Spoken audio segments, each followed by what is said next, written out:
Okay, so let's start to think about our shared business. Um, Interesting conversation, but let's bring everyone else in. Now that the fun fireworks are over in our group, there's a lot of people are busy this week.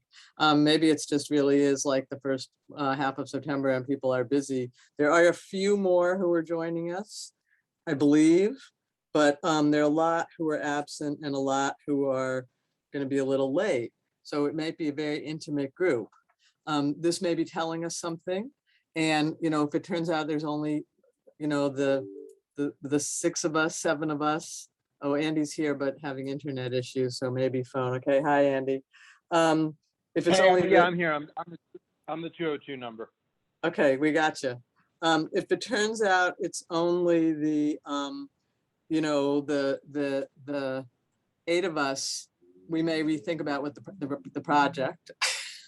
Let's see if this is temporary absence or permanent absence. It might become a lot easier to create. Whatever. That's true. That's true. That's true. But I think we should go forward, and they're not here, so we'll make all the decisions. And what I'd like to do today is, we did start to get going with the outlines, and we designated last time that we would take 3 outlines and dig into them. And I don't, to those of you who crafted outlines, don't get me wrong, we totally value your work. So forgive this term I'm going to use, but I think the group should see them in a way as straw men, right? Not necessarily to be attacked, but they're fodder for discussion. And so we're not like sort of saying, here's our position, take it or leave it. We're saying, here's something to think about, react to. Let's see where our fault lines are. Let's see if we agree. Let's see if we disagree. Let's see where we are. That's the point. And for some outlines, the miracle may be it's all letter perfect already and nothing has to change. For other outlines, by the time the iteration is done, it won't look anything like what it started as. And I think that's sort of a given. Does that make sense to everyone as a way to go forward? Sounds good. Is there anything else we want to say before we go forward? I mean, now that it's such a cozy group. I mean,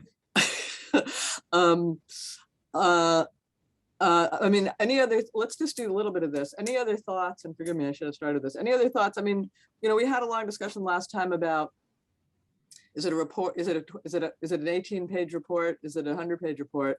If it's only 8 of us, it's definitely an 18-page report, I guess. Any more thoughts about that, or anything more to say about that in the hindsight of, now that you've had a few weeks to think about it? Okay. No. I mean, for me, it's not so much the length of the report, it's the intended audience and impact. Because that then will determine what I think length, substance, all that. So I'm more fixated on that than yeah. And I mean, I think let's talk about that for a minute, right? I mean, I think the idea was that we were going to be, hi Andy, thanks for joining, in your country house or something.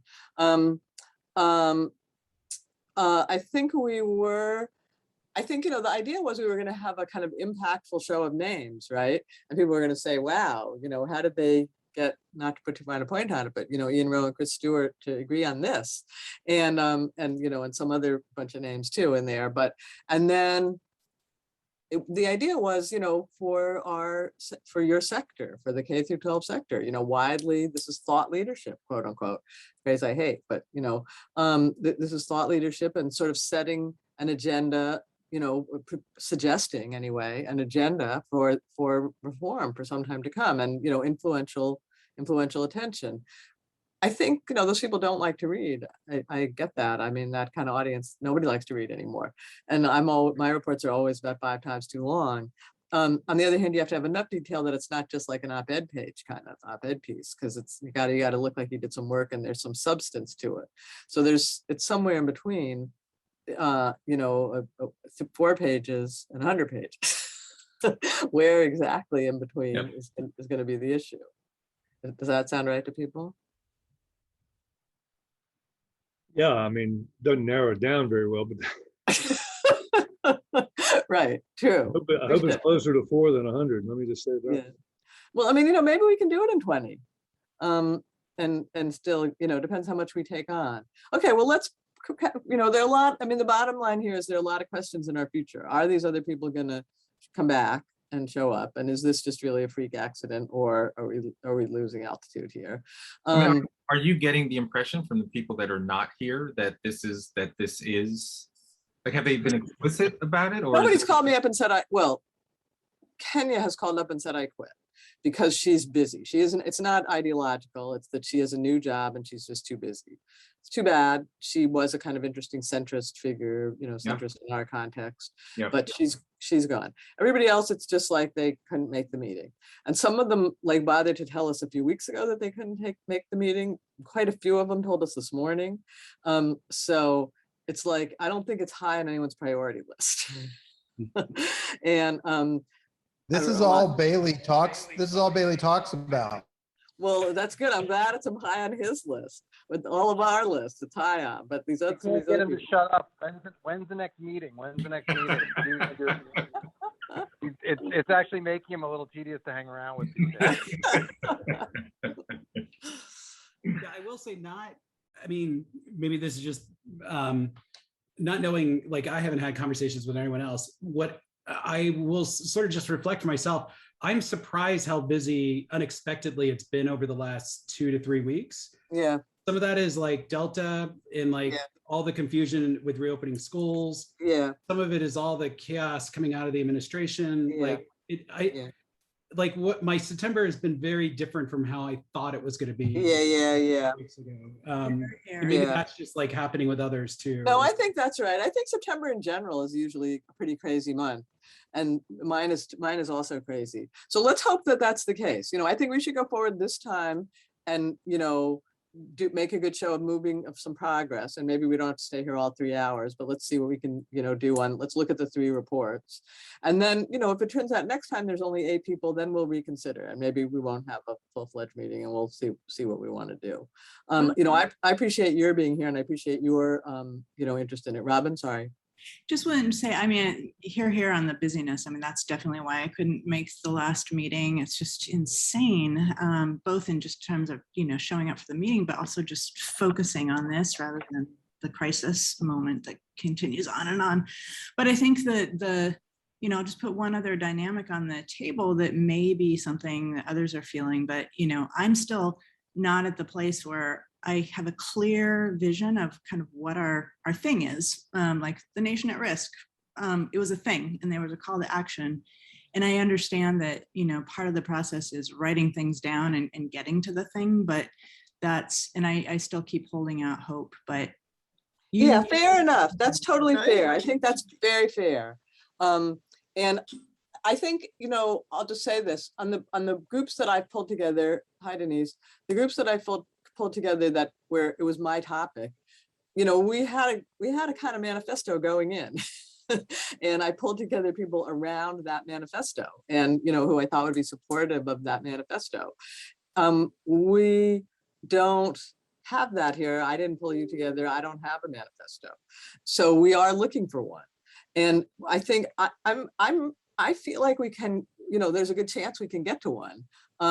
But to get to something that's kind of meaningful enough that it isn't just, we want to do better by kids, sort of, or, we want opportunity, or we want better schools, or, like to get to something that has enough meat that somebody's going to notice it when we say it.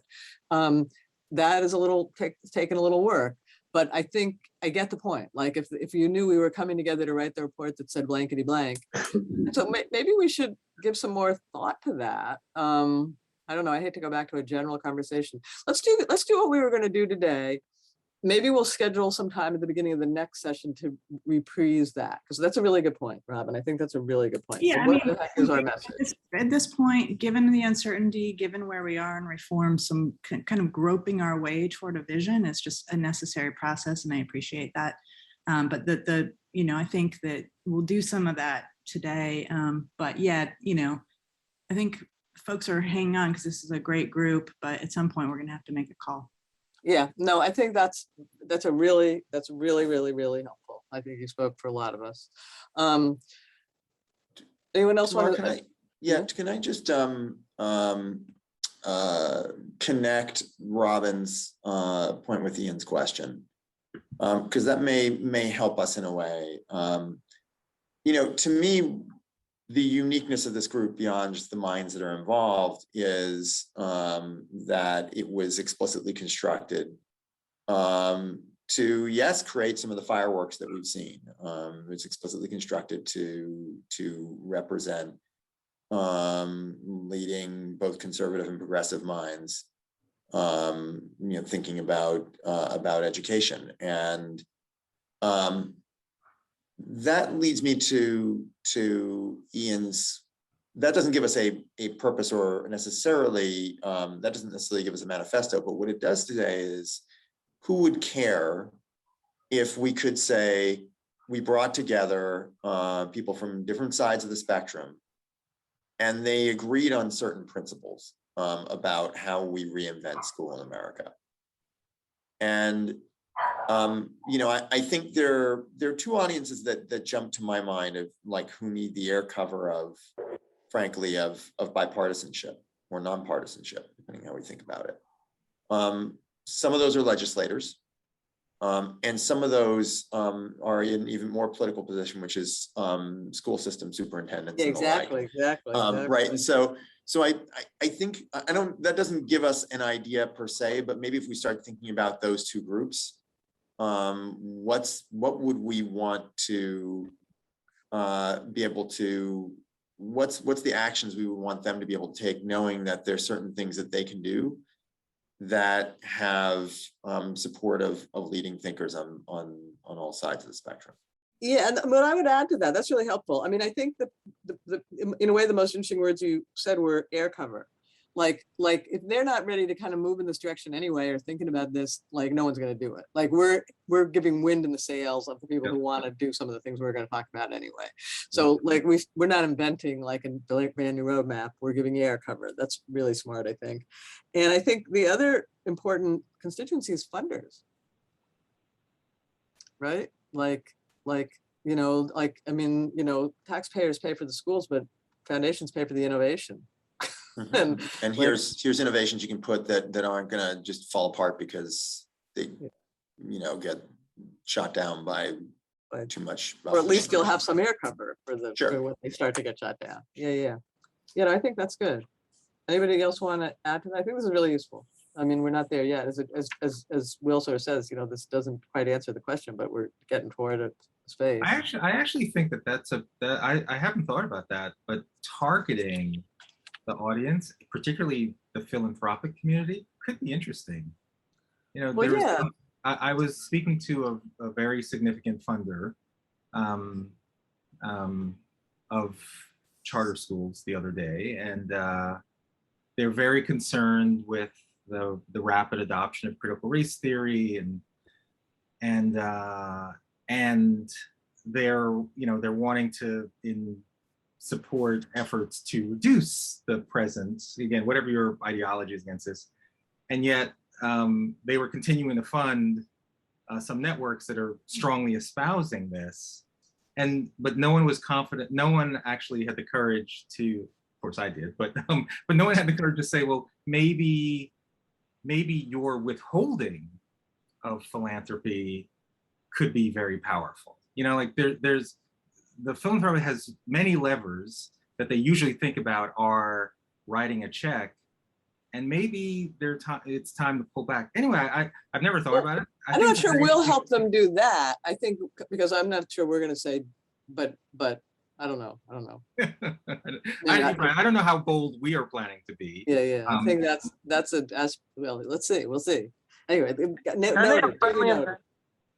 I make a friendly amendment to both Robin's point and Ian's? I feel like we probably should approach this as like a binary, that if people are dropping out or losing interest or whatever, we either pull the plug and go our separate ways, or we don't. Like, I think we should probably think about, if this is not an aberration, but a permanent state of affairs, what could we do? A smaller group, maybe a piece that wasn't even byline. It was like a white paper with audiences. I just think like it seems to me there's sort of some degrees of freedom in there we should be thinking about. rather than just being like, okay, let's toss in the towel. And Yeah, I think that's right. The question is, what can we make them? What can we? Structure it. Sorry, finish. I apologize. I stepped on you. I'm good. But we'll finish. Say the sentence again that I stepped on. I apologize. Oh, just that there's like different ways to structure it and so forth.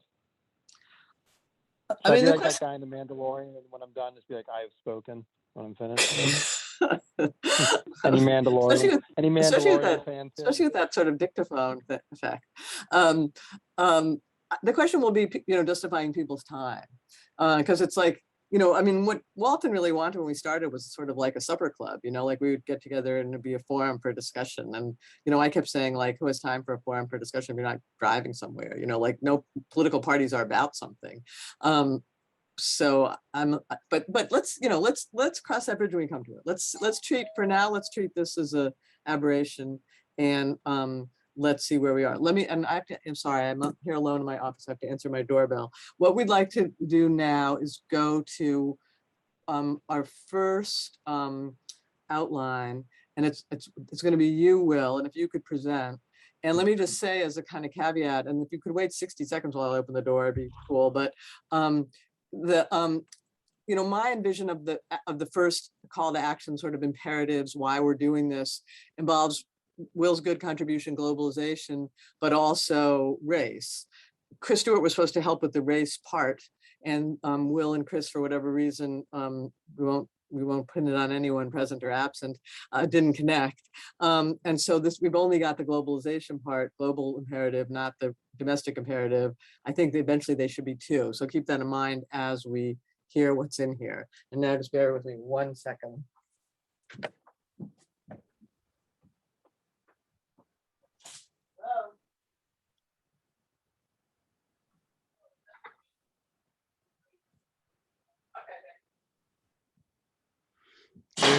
Do I see Rosebud above you on the wall there?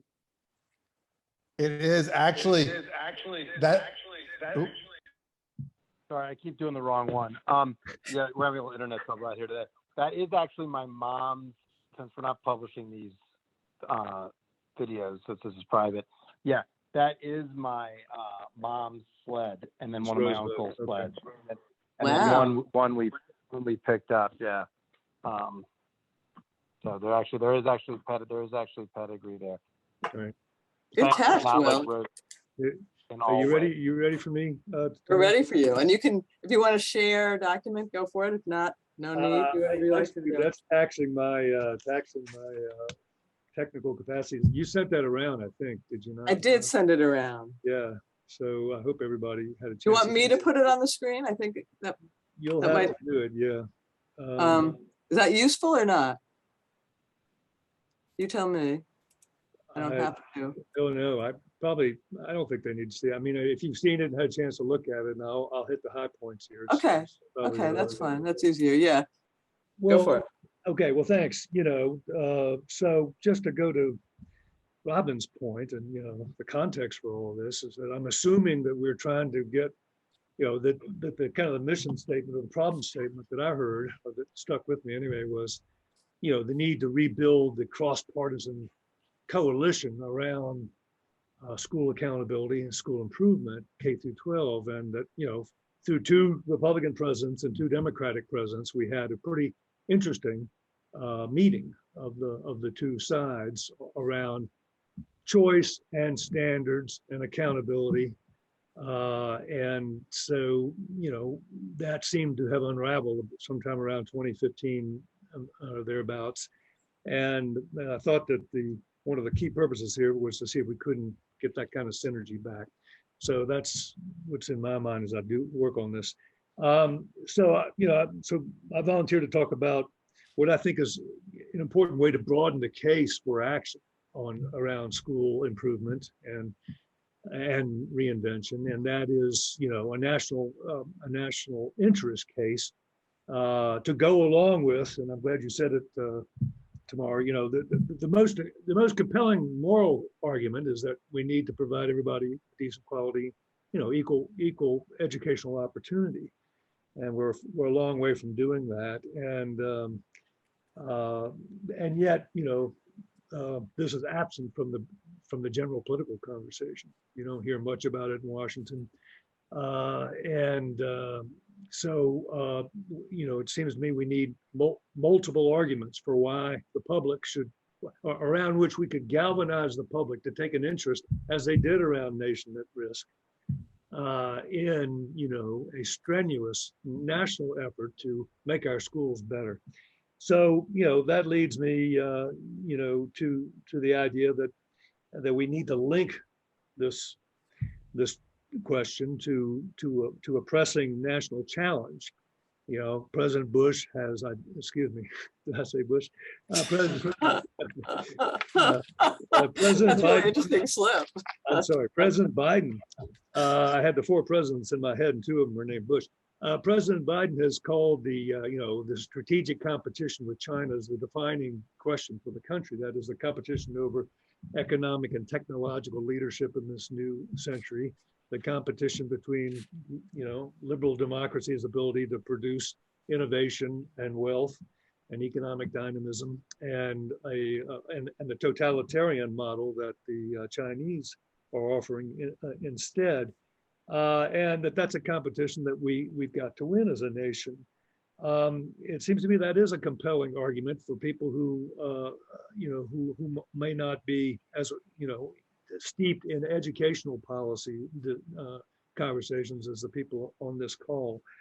And it has the advantage of transcending a lot of our tribal divides. Everybody in America loves to compete, and we all have an interest in raising our game in this contest between the 2 dueling systems. And so, could this be made a national issue in the same way as we did during the Cold War? Unfortunately, I'm probably the only one old enough on the call to remember Sputnik, but it really did galvanize a national response to what was seen as a stagnation in, across our school system, our public education enterprise. I made a mistake. That was a typo. That led in 1958, not 68, to the National Defense Education Act, which is really the first attempt to nationalize education policy or intrude the national government and national policy into what had heretofore been seen as, overwhelmingly local, state and local responsibility. So, then we linked improvement of the schools, particularly in math and science education, to a national security objective, winning the Cold War with the Soviets, and that we pumped a lot of money into that. And today we have a similar situation. I'm not arguing for a new Cold War, but we do have a strong and growing rivalry with China, which is moving in a distinctly totalitarian direction. It's very scary if you look closely what's happening there.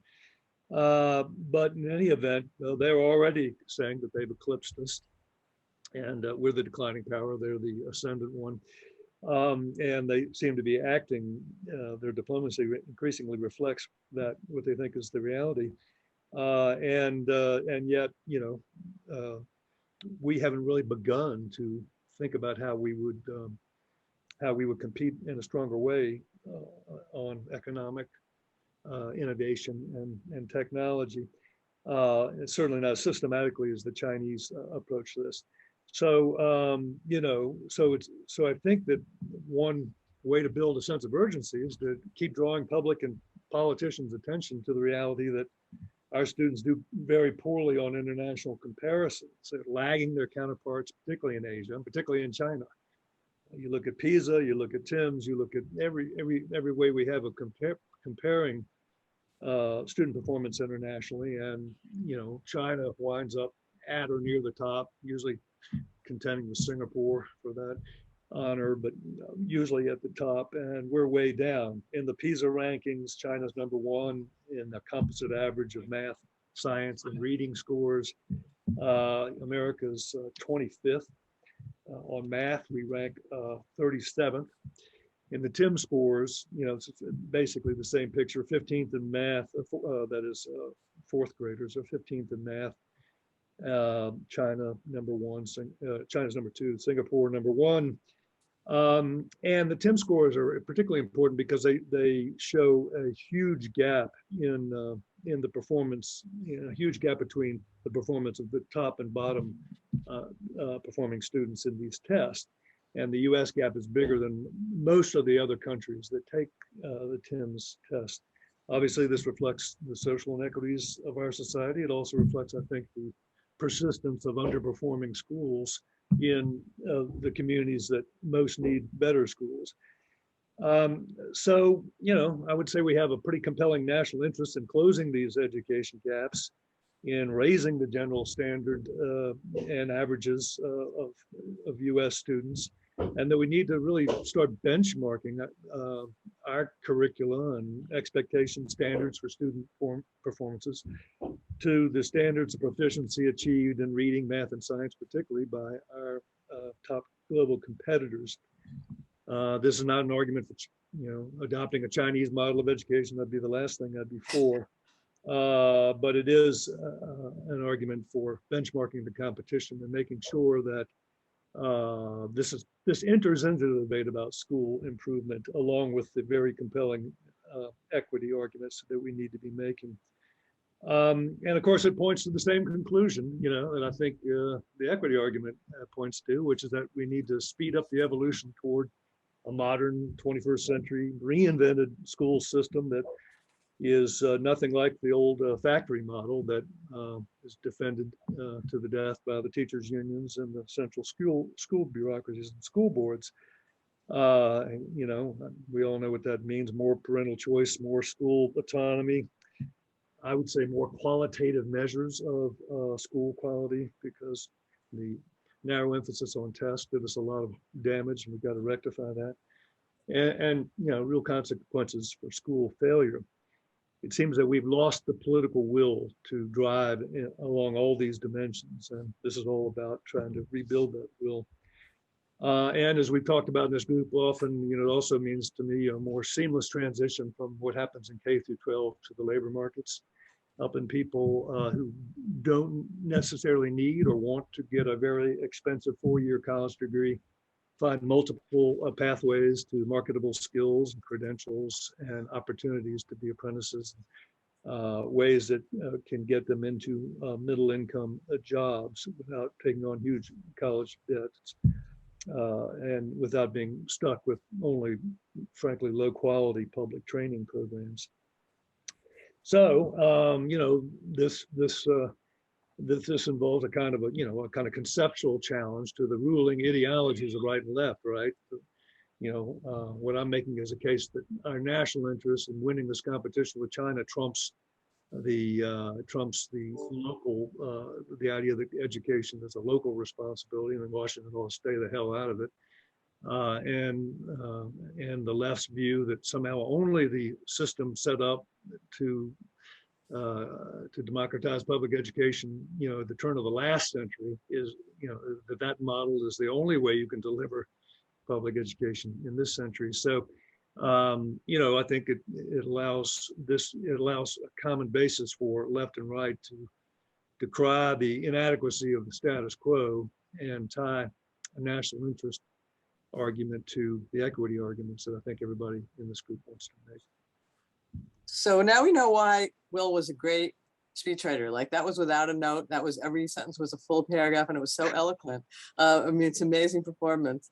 But aside from that, so I didn't think of this before, Will, so don't take me as like sabotaging, I could have sabotaged you before.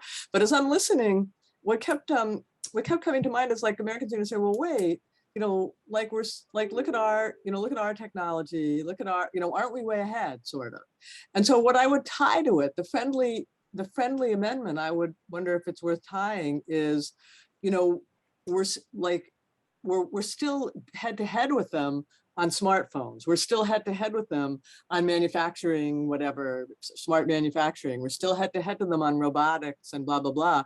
But if we don't fix our schools, in a decade, we will not be head to head with them. Like, I wonder if it's like worth connecting those dots. So it's not just a bunch of school scores, which are important, right? But like, we're still in the game, but we won't be if we don't fix our schools. That would just give it a little, to me, that would give it a little totally agree. And I mean, you have to make the case that, we're in this competition, we're not winning it. I don't think we're doing as well as you seem to think, but that's okay. Well, that's, yeah. We can figure out the right way to describe it. We're behind in 5G, we're behind in all kinds of things, electric Interesting. cars. Okay. Yeah, Well, you know better than me. And maybe and AI, which they're using for sinister and ominous reasons, in ways, develop every citizen's social credit score. But in any case, yeah, I mean, that's the point. Building a sense of urgency that this is a competition. We're not winning. We need to win. Is what I think we all need to be doing, and Biden in his way is trying to do it too, and it's driving a lot of the assumptions in this whole Build Back Better package. Huge investments in science and technology and in education for that. Others want to react? I guess, Tamar, I had a very similar reaction to yours, which is, on the one hand, I mean, we all know the data. We're like, and I think it's well framed. And if part of our goal is to provide air cover to people who need to make change to tie back to our previous conversation, then if global competition is something that we think resounds, then I'm all for it. But I worry that certain constituencies may react that the trope is old. I've never heard, even as long as I've been politically conscious, a time when I wasn't hearing stats about American students lagging the rest of the world. The reality is that where America's achieved quite a bit over the span of my political consciousness, and so I think a lot of people, I want to make sure that we don't have an anchor that people don't take seriously, not because it's not true, but because they just have grown used to discounting. And so I wonder whether, in addition to, doesn't need to be an either or, it can be both and. In addition to highlighting global competition, I think, I think if I had to explain why I think this is meaningful, and it's particularly meaningful now, it might have to do with trying to unpack the law of averages. So, historically, America has, as an economy, has managed to excel. Is that we've got some significant disparities in our education system. There's kids coming out of rich districts and rich private schools and whatever who are achieving a lot, who are learning a lot, and who are then going on to innovate a lot. And we have if we have the rest of the education system is dramatically underperforming. In a manufacturing economy where there's a bunch of people working, and you have a couple of people working in labs innovating, that structure works. And so this goes back to your point, Will, about a factory-based education system works for a factory-based economy. But in a knowledge economy, you can't compete with only 10% of your workforce innovating or problem solving. Yeah. Just trying to think about how we frame, like, kind of that this is a problem, just because this isn't just a problem of global competition, but in some ways the global competition is, or our global competitiveness is a reflection of broader national concerns about the status of working class Americans, and their ability to continue to achieve mobility in a knowledge economy. Yeah, I mean, it's a nice bridge from the global to the equity as well. Excuse me, Will. Totally agree with that. And I mean, it's kind of, I guess I didn't say it because it's sort of, it's implanted in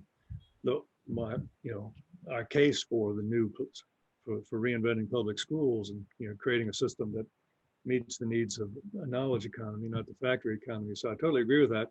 Look, obviously the student score, the international, the poor performance in international comparisons is nothing new. What's new here is that we now, are faced with a huge challenge from China, and we're not winning it. We're losing it, folks. I mean, it's, their growth rates are outstripped ours for 2 decades now. They are targeting the commanding heights of the innovation economy, not the manufacturing economy, in a very, distinct way. Now, maybe because they're totalitarians, it won't work out. We've been hoping for that to happen for 20 years, right? That the adoption of a capitalist economy would strengthen demands for liberalization at home. Not happening, folks. We're watching Xi really clamp down and take the country back toward its totalitarian roots, really. So, what is urgent is that, is that we're in a competition we've fallen behind in, and we have to play catch up at this point. And that's both on manufacturing and technology. That's the interesting thing. 85% of the solar panels used in America are manufactured in China and designed in China. It's. I think we're farther in the hole than we realize as a country, and that's again why I think about that National Defense Act, precedent, 1958. What Sputnik did was to wake everybody up to the fact that we weren't so hot, that a free society schools didn't have to be better, that didn't have to produce more talented students than the communist societies did, if they put their mind to it. And so we lifted our game, and I think we're at the same kind of moment now for both the reasons. I mean, it's the same reason. It's to be competitive in an economy that's wholly different than the factory economy, against a very determined competitor that's stolen a march on us in a whole lot of different areas. I just want to weigh in. So let's assume that what we're talking about here now is sort of this combination of sort of will with the friendly amendment from Matt, where we do tie it to, globalization and, the 21st century, and you need a different model that really, that where it's not just the Ivy League college boys are coming out with the good education, but everybody is. And again, assume the other pillar, right? Assume in this chapter, there's a strong equity argument. I mean, Matt's point points toward it, but, at equal length of not just China, but, race and, 400 years, and we got to catch up, and we got to create equal opportunity and all that stuff. And do people, what do people think about that as our rationale? I guess I have a couple of reactions. Like, I think, in sort of no particular order. One, I know there's a tendency right now that everyone wants to say nothing's worked and, the test-based accountability and so forth. Like, there's a lot of, everybody wants to put on the hair shirt. The empirical, data doesn't actually support those contentions. If you look over the last 30 or 40 years and you look inside the data, even things like NAEP, for a broad social policy issue, we're fairly substantial progress. Not enough, and there's a bad faith reading of that as soon as you say that, people are like, oh, that's just a privileged thing to say. And there's also an argument that people don't want to admit some stuff hasn't worked and all that. But I think we want to be careful, and the reason I raise that is I think the ed reform movement has a really peculiar strategy right now, which is, hey, nothing works, everything we've done has failed, come join our movement. It's an absolutely terrible recruiting strategy, right? And so I think we want to talk about the progress that's been made. We should be honest about why. The 20th century was probably more about liberal policies in the United States around law, stable government, contracts, things like that, than it was about reading and math. And then we can get into, as you were saying, tomorrow, some of the forward-looking things. I just think we want to be careful. I see more and more of these reports that are nothing's worked the last 30 years, nothing's worked. I mean, who the hell wants to be part of something like that? And happily, the data doesn't actually support that argument. That's my first point. My second point is, I think, like, the vague terms globalization, competition, what if we anchored this? Like, the challenges, it seems to me, are more like, if you look at them, it's things like topsoil, it's things like water, it's semiconductors, and who's going to produce them. And those things have a common thread, which is science.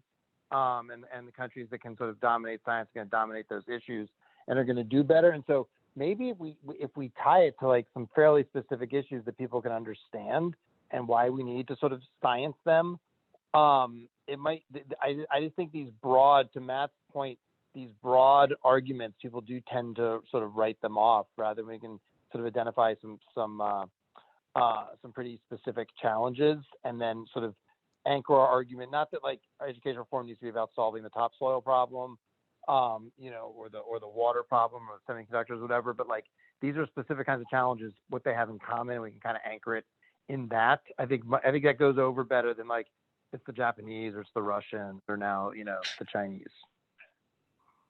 Andy, I Especially agree 'cause with people- you. I just felt a tremendous disconnect only because you know, this felt like the Arnie Duncan talking points, and I love Arnie, but you know, we wrote them over and over again in 2011, and I don't know if they were that compelling then to that many lawmakers, at least in the federal space. But this idea, well, a couple of things I noticed that just sort of struck me. I couldn't quite tell, you know, who we were talking about, and I think if this had been a trust-only document, I would have wanted to see more things centered on the people for whom this makes a difference, and thinking about parents and thinking about students. We have the data out there that, you know, parents want their kids to have a good job when they graduate from high school. And I think if we talk about, if we can add that and infuse that into the conversation of where Andy was taking it about science and science jobs and what that looks like in our competition there, that just lands better at all the levels, honestly. I think it lands better at the federal level where they're talking about whether it's STEM or data science, you know, it lands better at the state level with, you have tons of people recruiting biomedical industry and cybersecurity and all that stuff. And it lands, I think, at the community and honestly student level in trying to, how they access advanced coursework. And then for us to be able to talk about, you know, the lack of AP science courses or AP physics in certain community. I mean, I see the theme there and I see it lined well there. And I think you can make the case why folks coming together aligned around that interest that hits on parents, students, and what parents feel right now resonates with me. I think, and again, I want to emphasize, I think these are all, I think Ian wants to talk in a minute too, but I think these are all friendly amendments. It's about how do we take this competition frame and make it more compelling, right? Well, I don't think that we're saying nobody's yet, I don't think anybody said throw it out. It's about how to make it more compelling. Well, I mean, But let me just finish. I just want to connect what Denise said to what Matt said. You know, it's like every job now needs innovation and problem solving. And that didn't used to be true, but that's true now. There's not a single job almost in America that doesn't need, like, you have to figure it out, problem solve it for yourself and do something clever and creative. And let's and especially science jobs. And let's create more, get kids ready for more jobs like that. And by the way, that's how we're going to beat China. Right? Can I just inject one quick note from my deep red corner of rural upstate New York? That is just not the way people talk about jobs and education up here, in terms of every job requires problem solving, every job requires cognitive skills. You know, the young guys that I know who work on the volunteer fire department with me are talking about being heavy, you know, forklift operators at the quarry. You know, they're just not having the same conversations. So let's just, I'm not saying that any of this is wrong, but let's just, you know, reality check ourselves and remember that we are the educated elite here and not everybody is. But a forklift, if you do it right, requires problem solving. Like, you have to figure out I mean, Not in the way I would conceive of it. a Ford factory didn't require problem solving, but You know what it requires? It requires reliability. It requires showing up. It requires personal skills. It does not require, 21st century skills.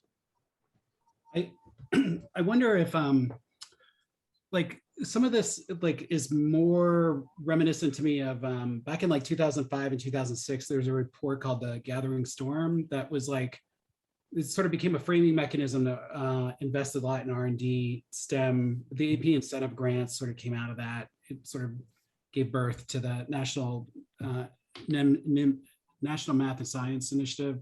There's a whole bunch of things that kind of came out of that. But I wonder if there's like, part of this, if we're going to make this report accessible to a number of different people, I wonder if we need to frame it as like, the frame is a changing economy, which allows us to like hit on a couple different things. And also like, I think Robert's point, well, let me come back to that. Changing economy, changing world, which it gives a chance to talk about China, but then also a changing society, which is a way for us to sort of talk about some of the just societal challenges, poverty, the racial inequity. But it's a way of sort of, wherever lens you sort of approach on that, it comes back into, we have to do something new, different, or better in education. To Robert's point, I think Robert's right. Like there's a whole, he's right. And also a friendly amendment on that. But what I worry a little bit about is like before COVID hit, what we were all talking about was the way automation was slowly creeping up the working class ladder, meaning, so like the port of Shanghai, like is completely automated. Like the forklifts there are all self-driving vehicles with robots that load the containers off. And so that's a little bit of a foreshadowing of the way you could sort of see automation playing out over 10 years, like whatever that horizon is, of just where it's slowly eating up the skills sort of food chain a little bit. And Matt, has data on that too, but it's a way of sort of saying like, look, like there is some great working class jobs now. Our fear is looking over the horizon is that those jobs could either be displaced or they're going to be married with technology, which is going to demand more skills. But it's a little bit of sort of saying like being respectful of that group and that demographic and that work, but then also sort of saying like what we're worried about on the near horizon or the far horizon. Anyway, I just wonder if there's a way to kind of do that, sort of hit some of the boxes a little bit. But. Yeah, I mean, I think, John, the great misstep that we've made in ed reform in the last 20 years is and I can't articulate this for you, but I mean, there's kind of like an elitist dog whistle that's been attached to a lot of this. Remember it was a Jonathan Alter in Waiting for Superman who said, well, everybody knows if you haven't been to college, you're nobody, or words to that effect. So I mean, I think you just have to. I mean, I don't have the language for this, but it has to be about a values neutral approach to different outcomes, whether it's employment, enlistment, enrollment in college, et cetera. And yes, acknowledging the fact that looks very, very different now and is going to be foreseeably different in the future. But I just have no appetite anymore for telling people what they should want for their children. I mean, I wonder whether a couple of us have used explicitly the term John just did. I think I did before, and I think it may have come up earlier in the conversation. Have used the language of working class, and I think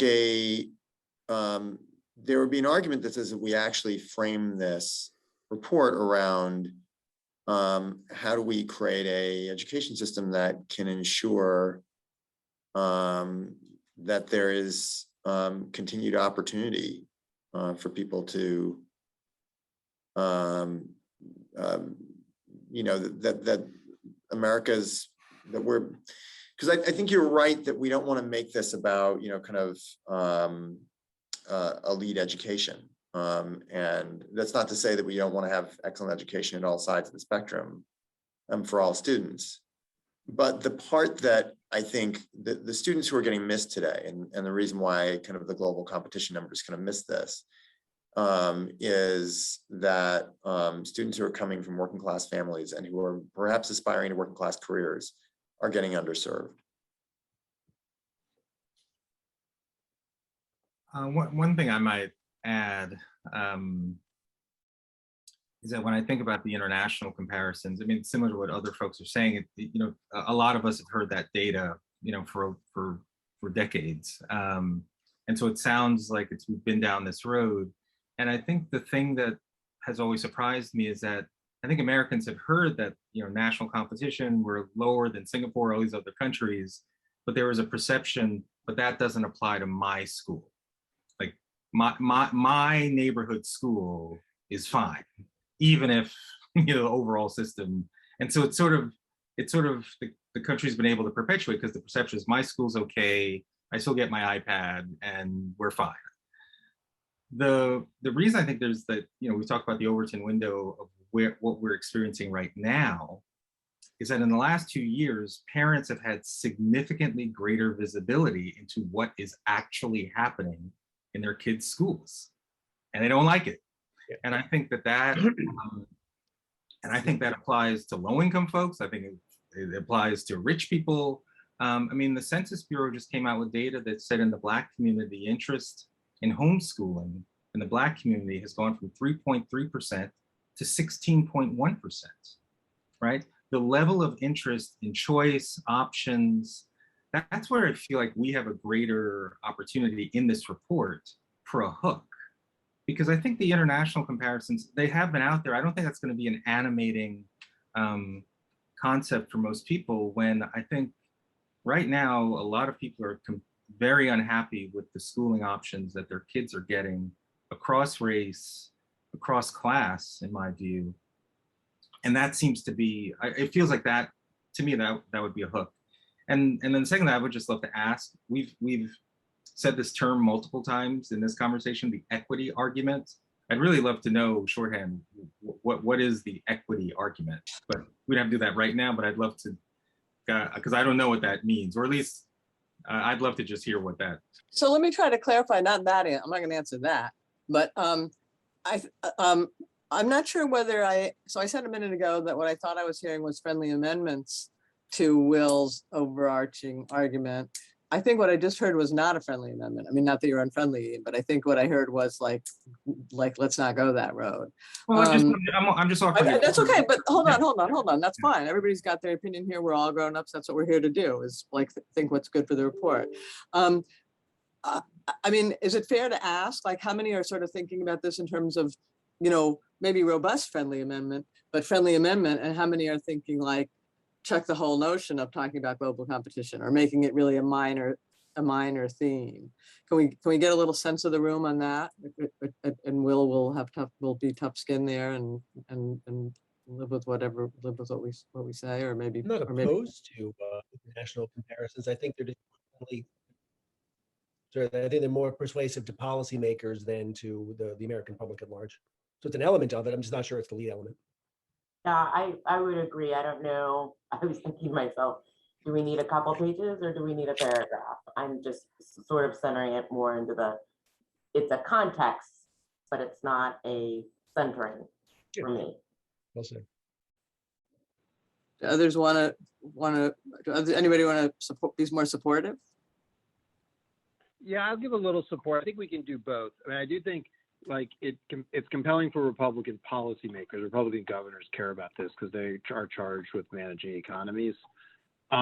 They get it. I think they're also sympathetic to Robert's point that people should be careful about how they talk about this, and there is an elitism that's pretty off-putting. But I think you can balance those things reasonably well, and I think I think we do want to touch on both, because there's sort of some broader issues here and so forth. But I feel like we could almost touch on it. Like, I don't know if I were writing it. I mean, Will, if it's gonna have your name on it, you're writing it. But like, what's that speech Lincoln gave in like 1838 or 1835 or something, where he talked about, like, there's nothing that other countries can do to us that we won't do to ourselves. That there's no army that would touch the Ohio River before. I forget the exact words, but basically the idea is there's nothing that another country can do to us that's worse than what we can do to ourselves, or if we don't do ourselves. And I think that's the argument to make here. Like the competitive stuff is a long-term problem. The equity stuff, and even I would define that as like just these huge disparities that we see. and just the structurally different ways we deliver education, like those are killing us like right now, right in front of us. So I think you can kind of do all this. I don't know that I would, if the issue is should we anchor fully in global, I would say no, but I think more than a paragraph. Will's been charged with doing a lot of things, but surpassing Lincoln is a new high bar, or equaling Lincoln. He's a talented man. Will's up for it. I was just going to say just quoting Lincoln, which for a Virginian like Will, that's a tough enough term.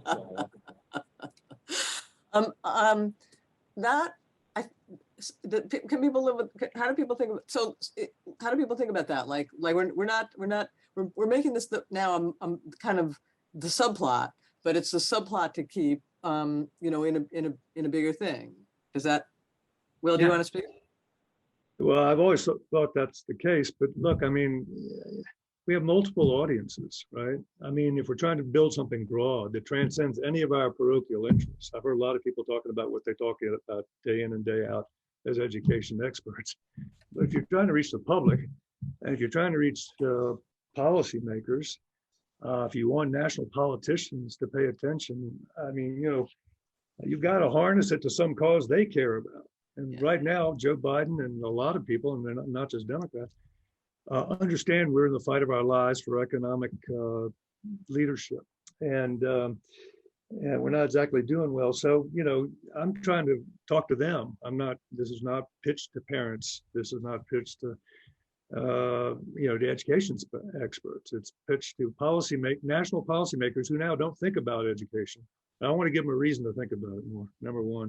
Yeah, I mean, look at the China competitiveness bill. I mean, it was, super, bipartisan support, like, not even a quarrel in the middle of, so I'm saying everybody's tumbling to this. They're beginning to get it. And, and that's why, again, nothing new about the international comparisons, but they have new relevance if people connect them to our lagging performance against our most important commercial and political rival.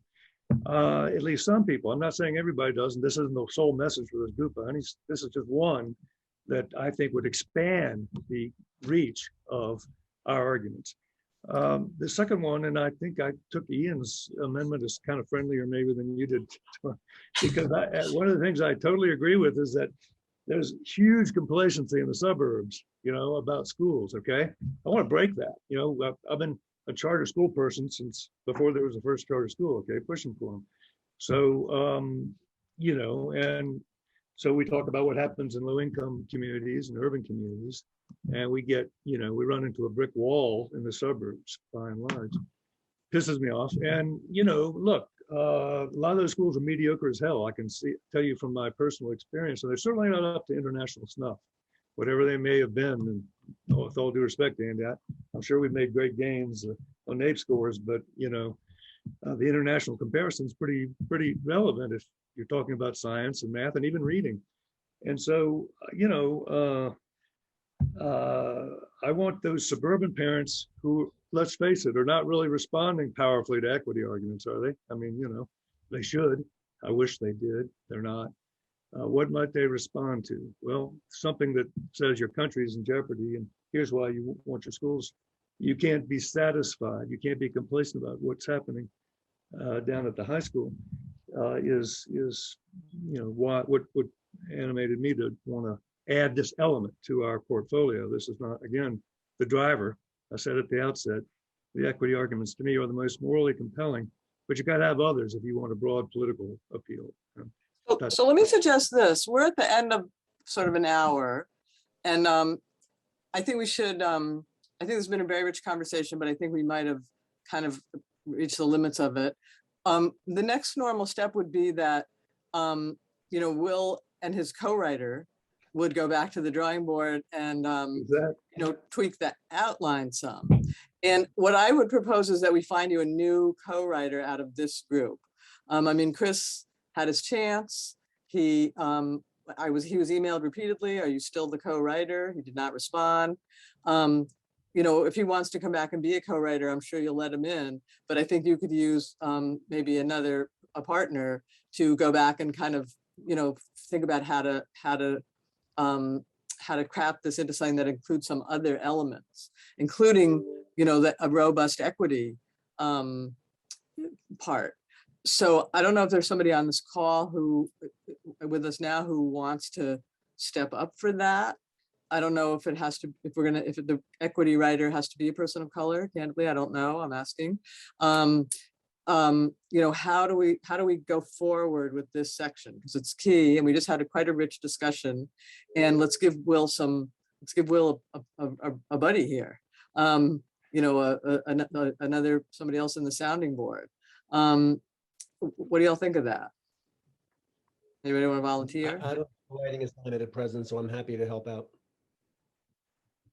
I was going to sort of volunteer Robert, so because I'm just looking at his message in the chat, and that's where my brain was going too, is, you know, kind of a situation report is what I think what this needs to be. And well, just want to thank you for stimulating, I think, one of the best conversations we've had in this group by putting this out there. But I think, you know, the surprise from this group would be to say, look, you know, a nation at risk was how many years ago, and now here we are. This is what's been gained, but this is what hasn't been gained. Where do we go from here? And to set up kind of the, as much as possible, just kind of set up the arguments that we're about to bring forward. I would just add to kind of Robert's push that, you know, a lot of people will zero in on the what, not the why.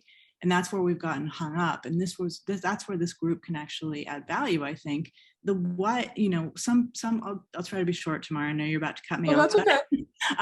You know, May will say, well, China took a centralized approach. Why are you arguing for choice and autonomy when that's not what China has done? I think we can make a very strong case among this group about why a different approach is actually our competitive advantage. And what we're about to bring forward is an argument for dynamism in the face of, you know, a very, very rapidly changing economy and world.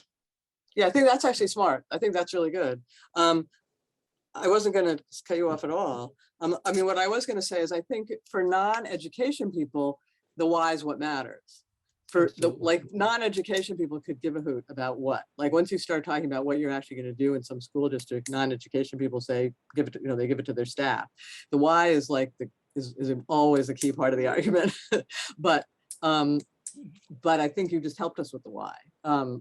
For want of a better word. So Robert and Will, do you want to have a go at this? And we'll, is that acceptable to you, Will? Of course, but so you want us to just revise this outline? Yeah, I think I'm going to send you the transcript of this conversation, and I think you two want to kind of marinate it in a little bit, and let's see if we can rope Chris in, because it wouldn't be bad to have, you know, I'm sure Chris can help on the equity side.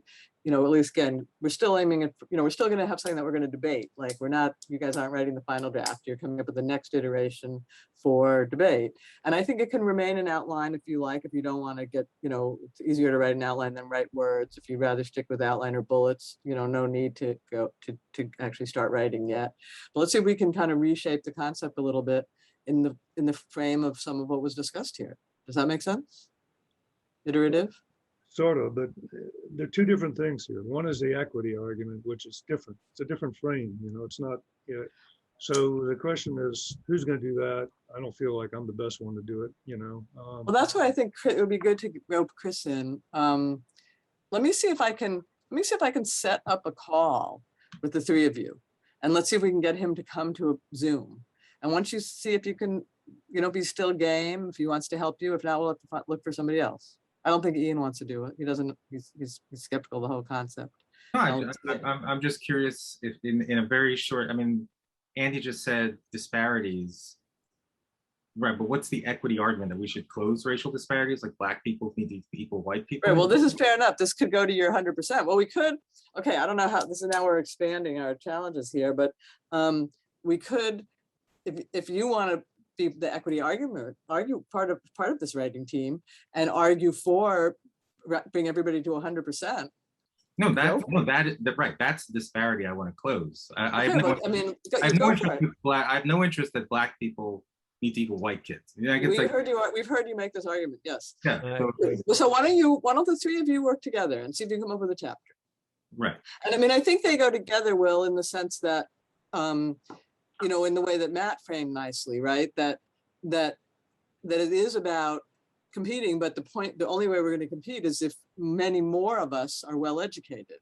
And so, I mean, that's the kind of natural, organic link between the two. And, you know, let's keep it that it's competing. Let's keep it that it's many more of us getting educated. And let's, you know, bring in sort of Robin's, what I'm calling a sit rep, kind of how well have we done and how well have we not done, and make a case for, you know, we don't, like China has gotten there by, you know, authoritarian measures. We can get there by diversity or not, you know, maybe that's not the right word, but autonomy and choice and blah, blah, blah, you know, our values. Like, we don't have to be like them to beat them. I think that's an important sort of part of the argument. Does that, so we'll send you the transcript and you can look at all this and then you come up with, you know, what you're happy with. I mean, you as a group. Does that work? Okay. The other thing I just want to lift up, and then I think we should actually take a little breather. The other thing I really liked about what you said, Will, and I don't know if others will agree with me, you kind of answered Robin's question about, from our earlier, our pre-conversation, so to speak, where Robin said, you know, why are we doing this? What do we all believe in that we're trying to back? And I mean, the way you framed it, Will, was, you know, we're trying to refresh a nonpartisan enthusiasm for like school accountability and school improvement. So it's not like we're making up the goal anew. We're lifting up the goal anew and trying to build new energy behind it. I mean, that's not a bad, to me, you know, I'm not saying exactly choice. I'm not saying exactly this, you know, but the notion of school accountability and that we're going to do something about fixing the schools, we're trying to recreate an urgency around that. I think that's our mandate, isn't it? Okay, let's take our break and then we'll come back. See you all in 5 minutes. Come back and it's 2:11. See you at 2:15, 2:16.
Let's come back, folks.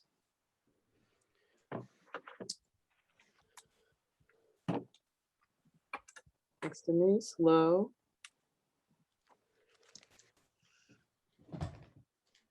Really good conversation. Thank you, everyone. Sorry to do this at a lot of people's lunchtime. Hello, Francis. Thanks for joining. Yeah, sorry I had to be late today. No, that's good. You're here. Look at all the people who aren't here at all. I noticed that. We talked about that at the beginning. We're going to see how, if that's a temporary, or not a temporary. Well, I also just think of discussing all these ideas, like what's lost if we're not getting all kind of the full debate. Right. No, understood. Well, they'll have a chance. This is all iterative. This will all come back. Let's come back. Denise, Will, Matt, Andy. While we're waiting for folks to come back, just one question. Did we talk about audiences for this? Because just hearing, I know I was catching the tail. You did. Okay. Can someone? Well, I'll catch you up. I'll catch you up. And I'll send you a transcript too. Yeah, and someone just put in the chat who we're focused on, because hearing the tail end of that conversation, I was like, well, it depends on who the audience is. And so if you guys wrestled with that, great. So if someone wouldn't mind just saying here's who we think the audience is, I'd appreciate it. I mean, we're gonna talk about that till the end, is my experience of these groups. It comes up every time, but yeah, that sounds good. Okay, so Andy, Matt, we're gonna start. Well, maybe we can't start. Oh, we can't start. Andy's the presenter. Okay, so now we're gonna do the same thing with Andy's outline on choice, and I'll give some disclaimers for him. This is even more of a straw man because he wrote it in about 5 minutes ago, and didn't have a chance to, for not anybody's fault, we're not pinning fault, but even his team hasn't joined him in it. So this is very much thrown out as a discussion draft, I think would be the phrase. Is that fair, Andy? Yeah, we just had scheduling issues. So it's not that our team's not joining because they disagree. They may disagree. No. I don't know. They haven't had a chance to see it yet. Yeah, that's what I was trying to convey. I was trying to give you some room to maneuver here, without you having to give yourself room to maneuver. So why don't you tell us what's in here, and yeah, why don't you go for it? And since this is the last one that you guys got, because I did get up early this morning to polish it up, has everybody had a chance to look at it, or do people want a quick 1 minute? No, I think you should walk us all through it. Walk us all through it. Okay. So look, my basic idea here is we have to have something to say about choice. It's even pre-pandemic, choice was growing, and it was one of those classic issues where in Washington, people were thinking there wasn't a lot happening on choice, that state legislature after state legislature was passing choice programs or expanding existing choice programs. It was a very visceral example of that disconnect. And then the pandemic has only increased that, and we're seeing that with more desire for a variety of choice options, from whether it's potting to more people homeschooling, parents wanting different things. Something is happening out there. And so I think we have to have something to say. And so my basic argument, as you can see, is this isn't a new fight. This is, it's an old fight. It predates America for sure. But it even is a fight that you can trace to our founding, which is the appropriate role be with families and the state and schooling and all of that. And we're still sort of ironing those things out. I think people forget, in some states, the legal status of homeschooling is still somewhat questionable. These are complicated and evolving issues. So there's a couple of different ways you heard argued, like the liberation idea for school choice. That's how you liberate people. I think in our many of our professional arcs, Howard Fuller would probably be the most articulate and visible spokesperson of that. But there's lots of people who believe that in different ways. Some people come at it from efficiency, that choice creates more efficient politics or creates cost efficiencies. Some people are just libertarian, and I think you should be able to do whatever you want. This isn't an appropriate coercive function for government. And then you've got sort of the alternative school folks and all of that. And I think that's easily forgotten just how much the early charter school movement was in part sort of refugees from the alternative school movement who they just want to be able to open alternative schools. The nation's first charter school was actually an alternative school. I think those ideas might all be a little bit incomplete, and sort of we've traditionally sort of talked about choice and accountability along these axes, and you hear this a lot. You know, you need some degree of choice, some degree of accountability. People disagree on how much. I put sort of a simple 2x2 in the document that sort of lays that out. But I think like this argument, I think misses a couple of things. First of all, in most walks of American life, choice is sort of, it's more of an accountability mechanism than a service mechanism. And we blend. What does that mean? What does that mean? What does that mean? An accountability mechanism and a service mechanism? You get to choose. You get to choose the restaurants you go to, or the lawyer you use, or the clothes you buy, the car you drive. There's a fair degree of choice. I mean, we live in a market-driven economy, but with every one of those examples I just mentioned, there are rules and regulations around them still that are publicly derived. They vary, obviously, and they vary based on politics to some extent, but largely on sort of the externalities. So they're more basic with, say, clothing than they are with cars. And other countries do this as well, and particularly countries that have a history of religious strife tend to have fairly pluralistic education systems as a way to sort of avoid some of this. And then third, this will sort of contradict a little bit what I said earlier. I do think something that you can argue has failed over the last 30 or 40 years is, you know, when No Child Left Behind was passed, I remember Evan Bayh had a really great quote, really dry, and I don't think reporters quite got what he was saying at the time. And just like what he meant, this was his experience as a governor. He said after it was passed, everybody was congratulating each other and backslapping. Evan Bayh said, you know, everyone loves accountability until it's actually put in place and applied to them. And, you know, that's obviously that's the story of minimum competency standards in the 70s, where people went up to the cliff and kind of backed away.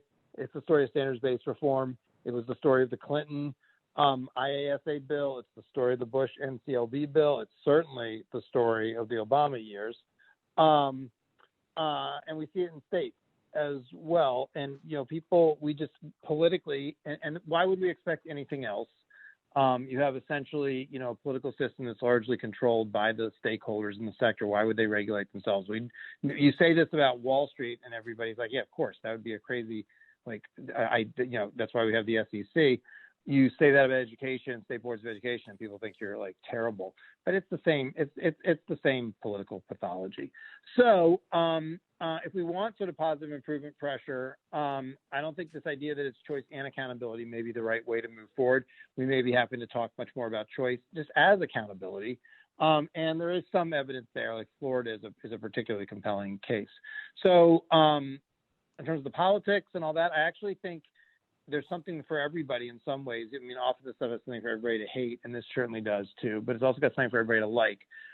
It fits squarely within a democratic equity agenda. It's complicated. It points up a producer-consumer tension that sort of lies at the heart of the dysfunctional democratic position on education. But at some sooner or later, we got to talk about that and take that on. It fits with certain parts of the Republican coalition.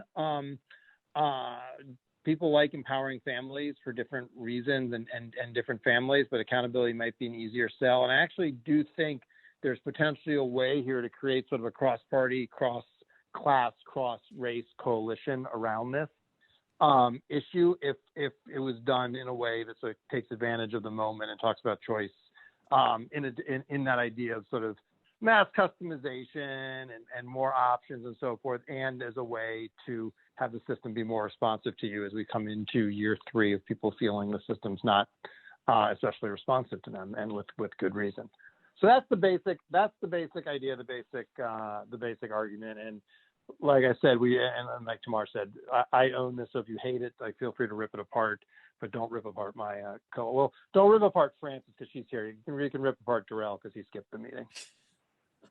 So forgive me, because I'm this is like they say about journalists, you're allowed to ask the stupid questions. I don't totally get your basic construct. And it is what I asked, what I interrupted you to ask. So you're saying that you can't talk about choice and accountability. You talk about choice as accountability.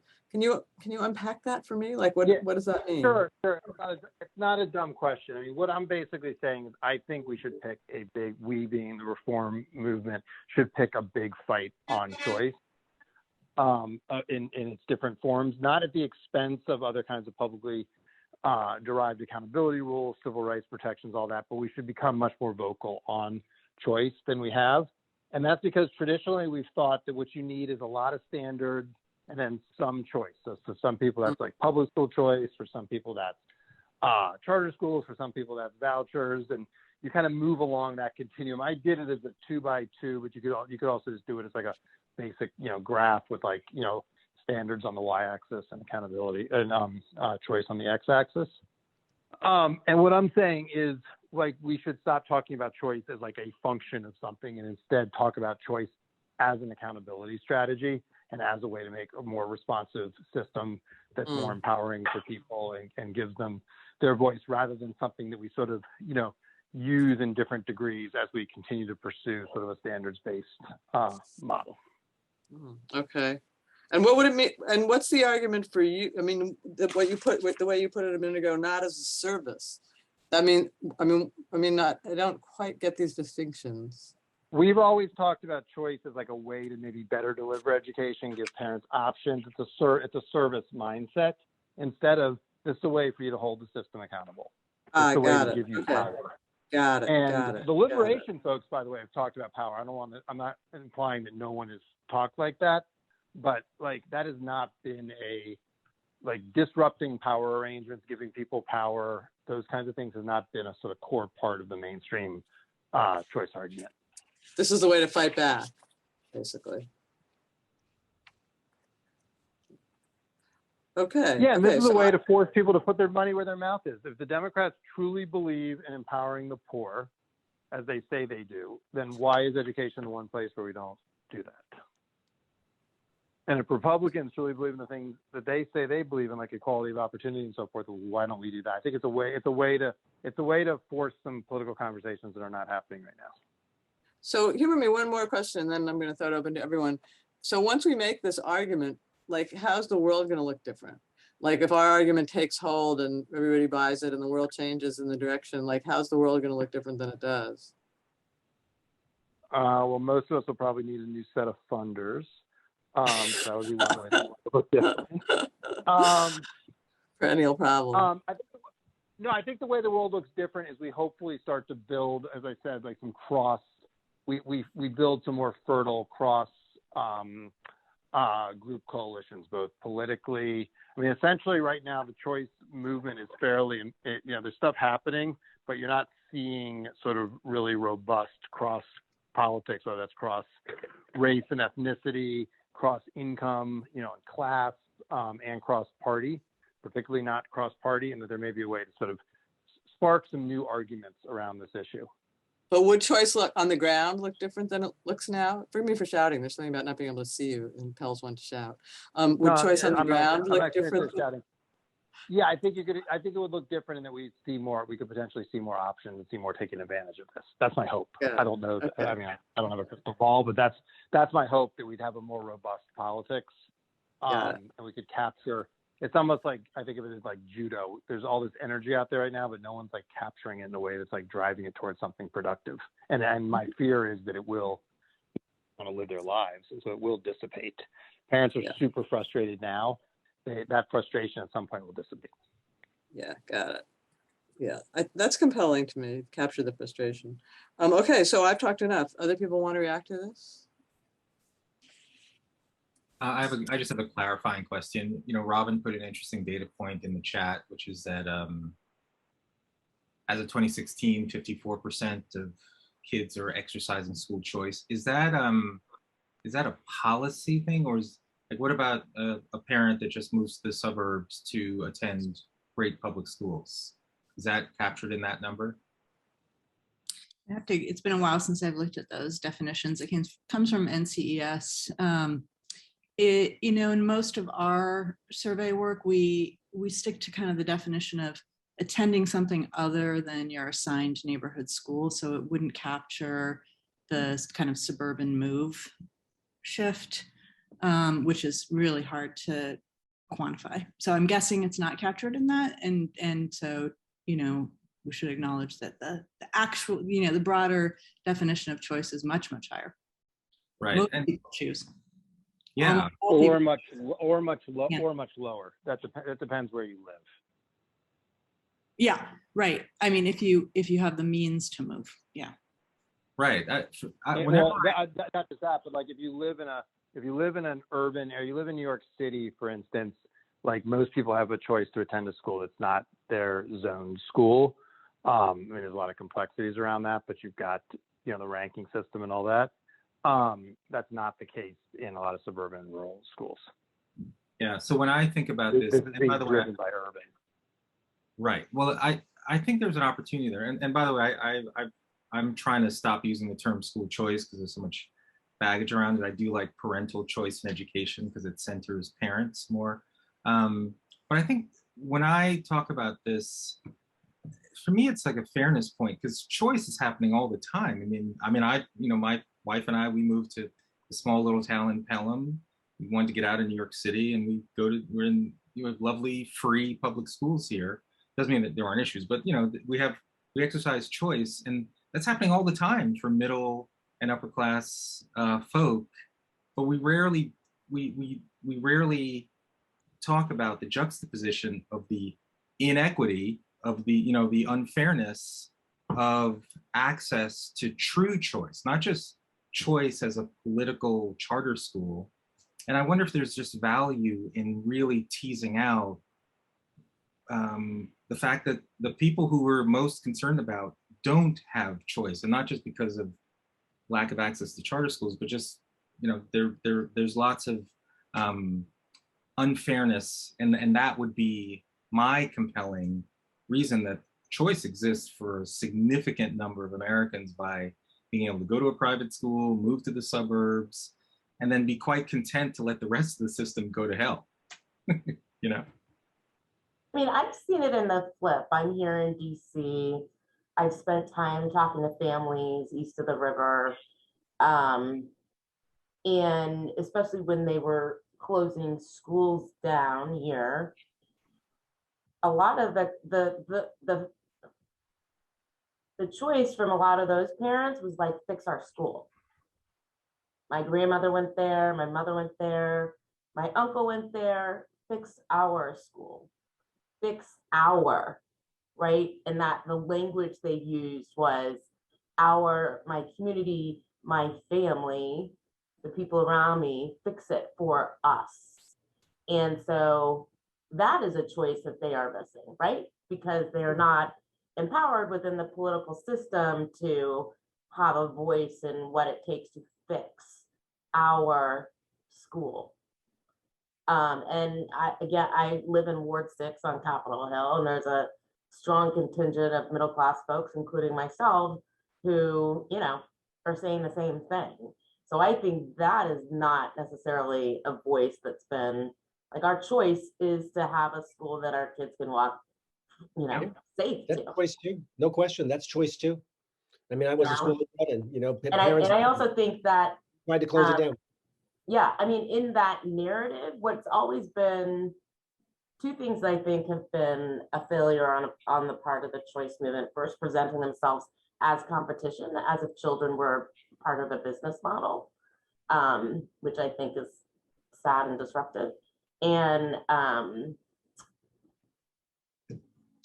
also this idea that of winners and losers, which the system in DC currently, I mean, that is amplified every time the lottery comes up. Who's winning? Who's losing? And the labels, much like failing schools, like there's the same labeling there. And I think when you use a competitive model like that, there are winners and losers. And that's troubling for me when we're talking about children. So Yeah, I think Denise, I'm so. not sure I follow. Let me ask a question. I would just, oh, go ahead. Go ahead. I Andy. I just think there's two. I think you do have to worry about winners and losers in the design of these systems. I think you also have to look at it against the baseline and what we have now.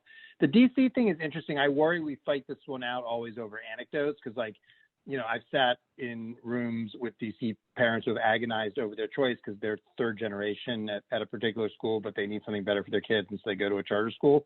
I think, like, there's lots of stories. I think there's a revealed preference issue though, which is half of the parents in that city, and that's the half, by the way. That's excluding all the people who are in private schools. It's a serious penetration. 50% But of the public school parents, half of them have said, you know what, regardless of my feelings towards my neighborhood school, I got to go charter for my kid. That's which right. is, I mean, and I think there's a revealed preference issue that we see in this a lot. No, I totally agree with you, Andy. I mean, you and I have sort of talked about this before. I think that's very fair. I think, like, in the alternative, if they felt they had power to do something to fix their local school, they would have made that choice too, but they don't. But you're right. I totally hear you. But yeah, that was going to be my sort of pressure on you, Denise, again, sort of from the stupid outsider point of view.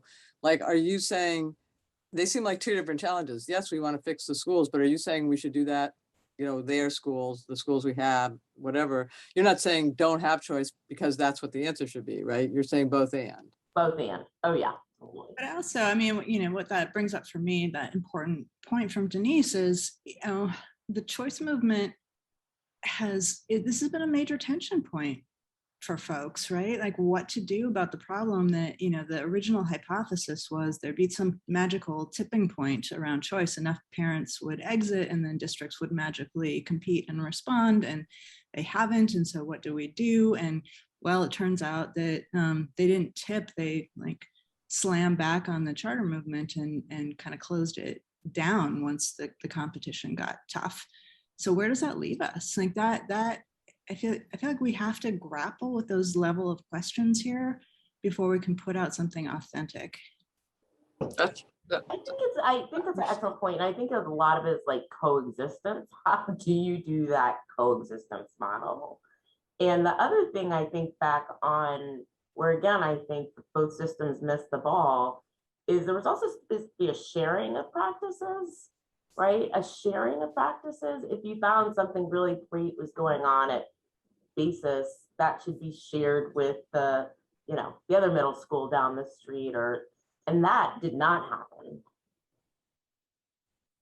I was just gonna say there's one other I don't know where to fit this, but the Census Bureau Household Pulse Survey has been asking families, how are you using your child tax credit? And the vast majority of families don't reply on how they're using it. But those that have, here, I'll put this in the window, the chat here. But the ones that do, like, education pops up quite a bit, including 3 million as of a week ago that were using it for school tuition. And so, and again, like, this is something that was like a poverty measure that somehow is fueling 3 million kids doing school tuition, 500,000 kids with tutoring, lots of childcare, and lots of school books. But I don't know, it feels like there's something there that's signaling that is also happening outside of our sort of normal lanes of what we think about in education policy. I mean, again, I keep wanting to preface this because this conversation, you all have been talking about this for 20 years and I'm sort of new to it. But I think, to me, you know, I think it was, I forget, maybe it was Ian who started talking about it before. The huge sense now, it's like pandemic. It's like the podding, the homeschooling, there's a huge energy now around, like, the schools that we saw through that when we turned on the Zoom didn't look that good. To the degree we could quantify that and start from that, hey, we've got this old debate we've been having for 20 years about choice. Well, guess what? I don't know what they call it, but everybody in America now wants more choice and is exercising more choice. And let's harness that. And that's Yeah. my point, putting that data point up there is like, you know, while we're all, you know, sitting around debating this, people are moving and doing, you know, what's right for their kid, what they think is right for their kid. And that will continue. And it's been, you know, if you haven't been paying attention during the pandemic about what parents do when forced into a corner, pay attention. But what does that mean for reform going forward? I mean, one of the things it means is we need to get over ourselves and stop, you know, fussing about these different boxes of choice and get on board with helping families and doing what they're trying to do. And if that means, you know, partnering across traditional boundaries and looking at ESAs and looking at neighborhood schools, we got to get on it. That's where we've seen the most progress. Yeah, I mean, that's compelling to me, like a picture of the, again, as a kind of general reader, a picture of this, you know, like this revolution that happened with no leaders, you know, forced by the pandemic, or, you know, acceleration of a revolution already in place, whatever in place. And then, you know, we as a nation need to do something about this. And maybe it's about reframing it the way Andy talked about reframing it. And maybe it's about what you're saying, Robin, you know, being just less fussy about what we're backing, kind of. But I mean, I think that's a compelling argument. Others want to keep adding? Well, I mean, part of it is just how brave do we want to be? I had a discussion this morning with a state senator in the Bronx, Sepulveda, because in New York City, there's a cap on charters that has been hit, right? And so we're trying to mobilize a whole bunch of elected officials to, you know, say in public that they support charters and choice. And it was me and Eva Moskowitz, and he gave us the riot act. He's like, you charter people, you've created competition. I mean, you demonize the traditional system, you know, and, you know, no elected officials will ever come out for you, period, especially on the Democratic side.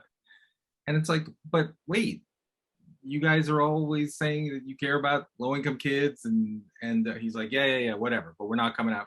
So it's part of it is how brave do we want to be to confront that? And like, I think we need to be brave. I think this is one part of the paper where we really need to be brave. I mean, I think if we're going to hit anybody in the gut with anything, it's got to be this.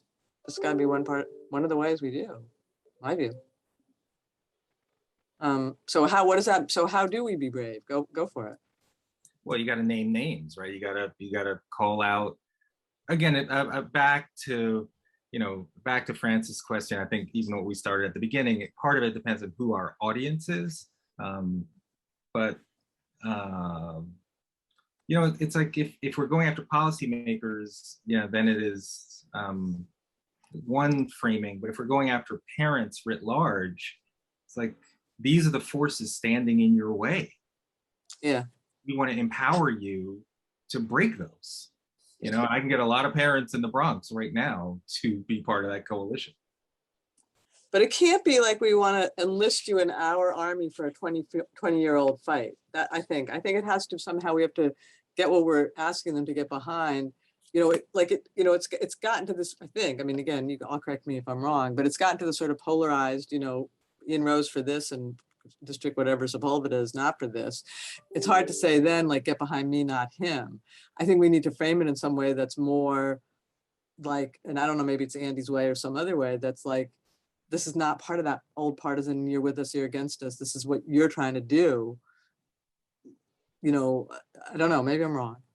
No, I agree with that. I'm having trouble copying because we've been like collecting the data to kind of monitor where the big movements are. And I've been trying to copy the data and like failing here. So I might just email you all like what we've been tracking. And of course, I know Robin's been doing so much original research on this stuff as well. But I think framing the conversation, not in a technocratic way, but more to say, here's what parents are doing. And I think that's so much of what this latter part of the conversation, and here's the significant movement that we see. And I'm going to try to just send this over because, you know, like homeschooling is basically at where charters were pre-pandemic. That is significant. The fact that so many Black mothers, and if you've looked at like the Black Mothers Forum in Arizona and what they're doing and how they're bringing on Latino parents now and Indigenous parents on this to actually lead and drive an effort that's saying we're taking control now. Yeah. And what's happened during the pandemic has been significant because it created the conditions for people to say, I'm not playing by these rules anymore. I'm now empowered to create my own rules. So I think having the conversation of like, when we step back and the policy, kind of thought leaders, the elite, we stopped analyzing the problem. And when the conditions were freed up and we saw what were parents choosing to do, they were opting out of a traditional school system. Now, the other thing that we're noticing in our portfolio, because we fund innovative school models in both charter and district contexts, districts are now saying like, we're losing out on kids, and now they're getting competitive because they're like, we need to reimagine our approaches and our new school models to actually make sure that we're able to retain students. So we're seeing that now creating kind of the basis for a lot of changes and shifts as well in terms of the models and how they're better meeting the needs of their community writ large. So whether it's more hybrid schooling options, meeting the needs of specific targeted student populations and their communities, it is driving, I think, a change where it's saying if we're following, where parents are moving with their feet, where students are going, and we now reflect on what we need to do to actually create a system where every school is a great school, and it's not about governance model. It's pointing to kind of some change that we should be making, right? So devil's advocate. Let me try devil's advocate.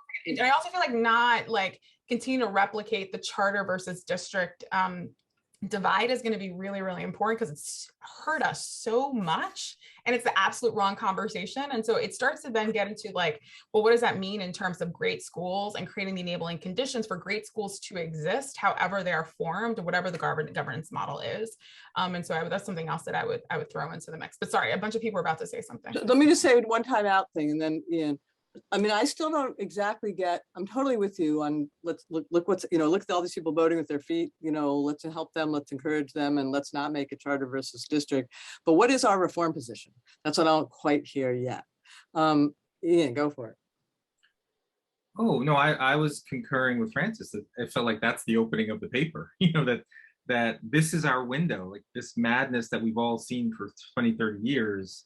Parents have visibility and they don't like what they're seeing. I mean, again, the census data, Black 3% to 16%, in terms of interest in homeschooling. That's extraordinary, just like Francis is saying. So it feels like, and so our agenda is to serve that and honor that and remove caps in New York City and allow parents to have, education savings accounts or, like all the portfolio of things that feed this newly created demand, because that window is going to shut. Okay, so others weigh in. Is that a satisfactory reform position? Like, let's just have more of all the things we've been arguing for 20 years? Well, okay. I mean, I'm here to be the tough moderator. I'm here to be the tough moderator. It's not more of the same. It's not more of the same. Like when I think about in this moment in time, like the dramatic increase in homeschooling is not more of the same. When I think about the increase in like micro schools, it's not more of the same. When I'm seeing, like, you know what I mean? Like it's not just more of the same. I think part of what we're saying is we need to create the conditions and communities across the country for this kind of innovation to be able to kind of get started and then grow and exist over the long term, right? Especially because of who is doing the work now. Yeah.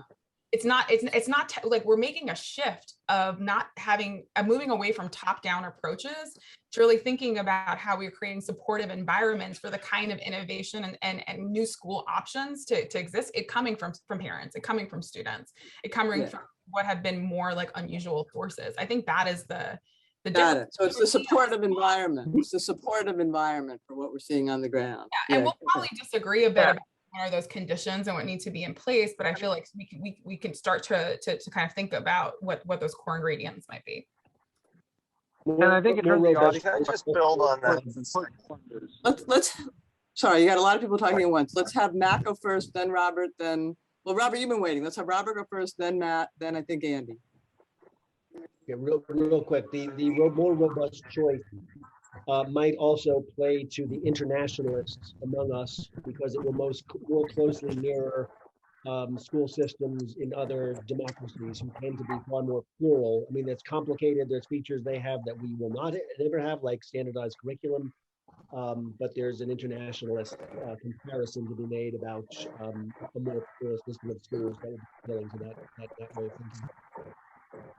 Super helpful, Matt.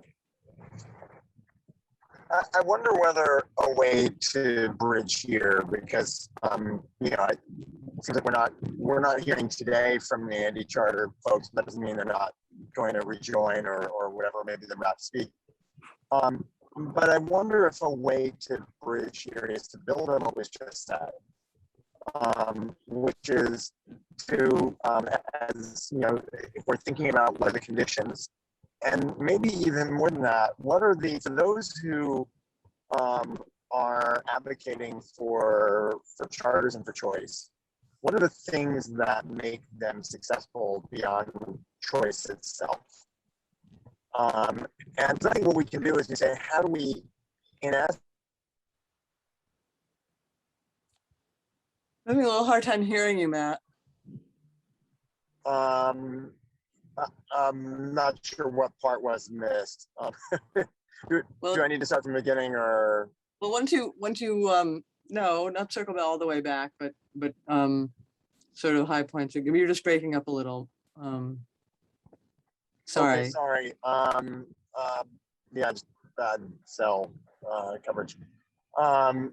So I was just saying that look, I love the point that we should kind of in some way see if we can get past the question of government structure and focus on the question of what is it that makes charters so appealing and beyond choice itself.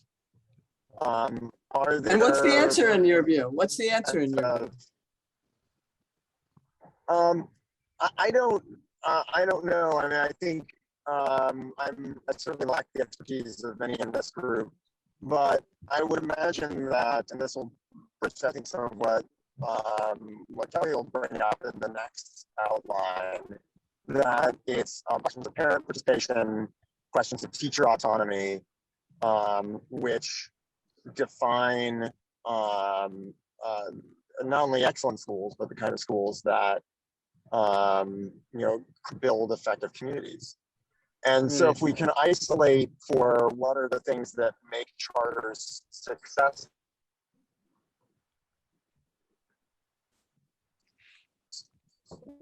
the secondary issue, right? Like first, we want to make every school a charter school effectively. And then, by the way, among them, we'd like to have there be choice. Right. Okay. I think I get you. It'll be helpful to have you give you a chance to say that when you are fully audible. Let's keep going. Was there somebody else in the queue? I think Andy was in the queue.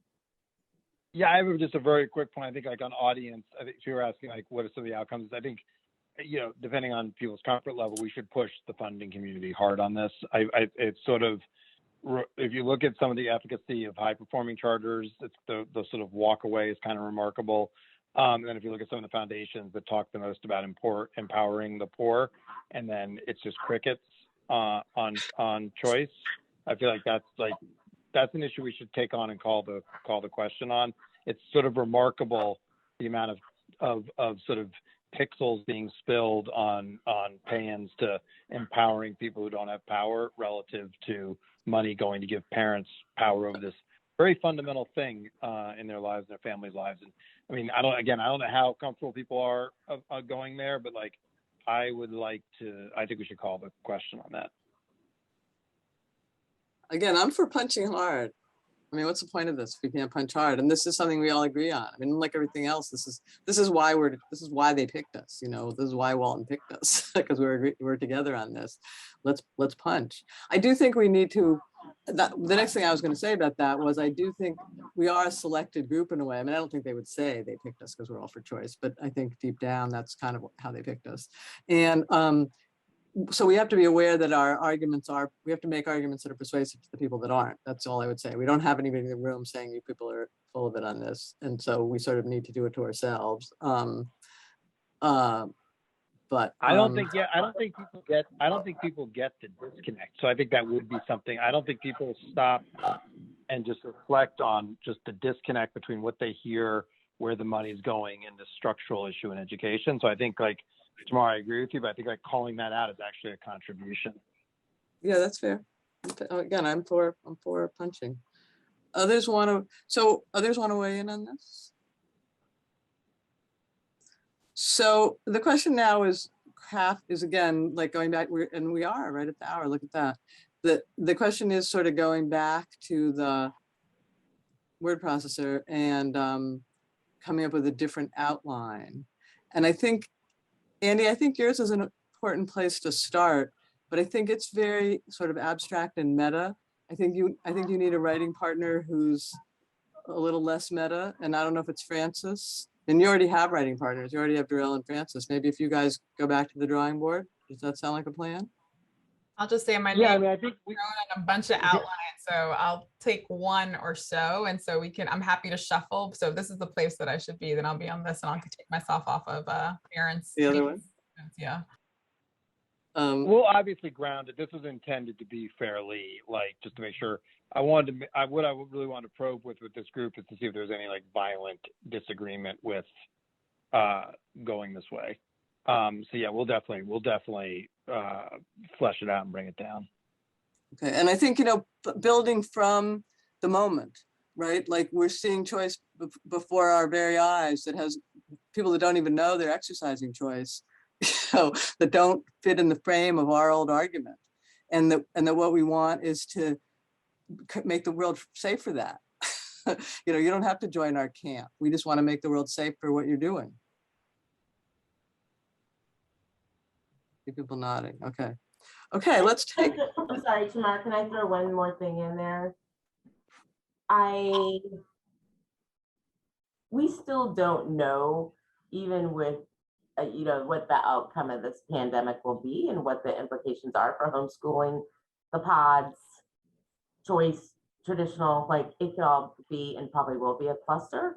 But what am I saying? I want that to be part of the message too, that what we're looking for in reimagining education is to reimagine educational success, right? And so just because we have this proliferation, this liberation, competition, whatever, doesn't mean kids are learning. So I just want to make Well, that's the next chapter. That's the chapter we're going to talk about it in 5 minutes, I think. And Well, I think that's where Matt was going. Well, yes, I know, but you have to make some things. No, I get it. It's just that choice should be for improving learning. And well, that's what I think Matt was arguing for as well in his unfortunately broken up way. Hi, Paul. I might have been on the phone at that time. So, hey, great if that's what he said. I'm on board with Matt. I don't think any of us heard him, but we'll get that perspective in there. Faulty. Hi, Paul. Okay, so Paul got here just in time for the break. Let's take another 5-minute break, and then we'll come back. And Francis is on the hot seat or whatever we're calling what has to happen now. And I think we're making really good progress. I mean, we spent a lot of time arguing, and now we're actually moving forward with the paper. So this is great. See y'all in 5 minutes.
Tamara.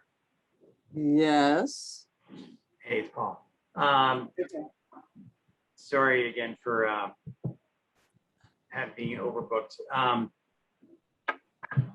But as you go into the third conversation, it might be helpful to kind of revisit the audience. Like I didn't want to jump in on the comments of the last choice piece, but felt like it was pretty high level academic audience. Yeah, okay. We'll do a quick, I mean, we had a long conversation about it. And the challenge is, I didn't want to like kind of recap. No, and the challenge is we're going to revisit that every meeting, and it's going to kind of get refined. But I'll try to spit out what we said earlier, and with the understanding that, like, let's not revisit it now. And no. That's why I didn't want to speak up then. I just wanted I appreciate it. The recap going into the third one might be. Yeah, no, I totally appreciate it. Totally get it. And thanks for being here. Thanks for joining for being here as much as you can. Let's see, should we call them back? Yeah, let's come back, people. This is a great system. People sit at their desk, they turn it off. They're right there. This is much easier than when people have to usually actually go out into the hall and find like a restroom. Like people are right at their desk. All you have to do is say, come back, and everyone comes back.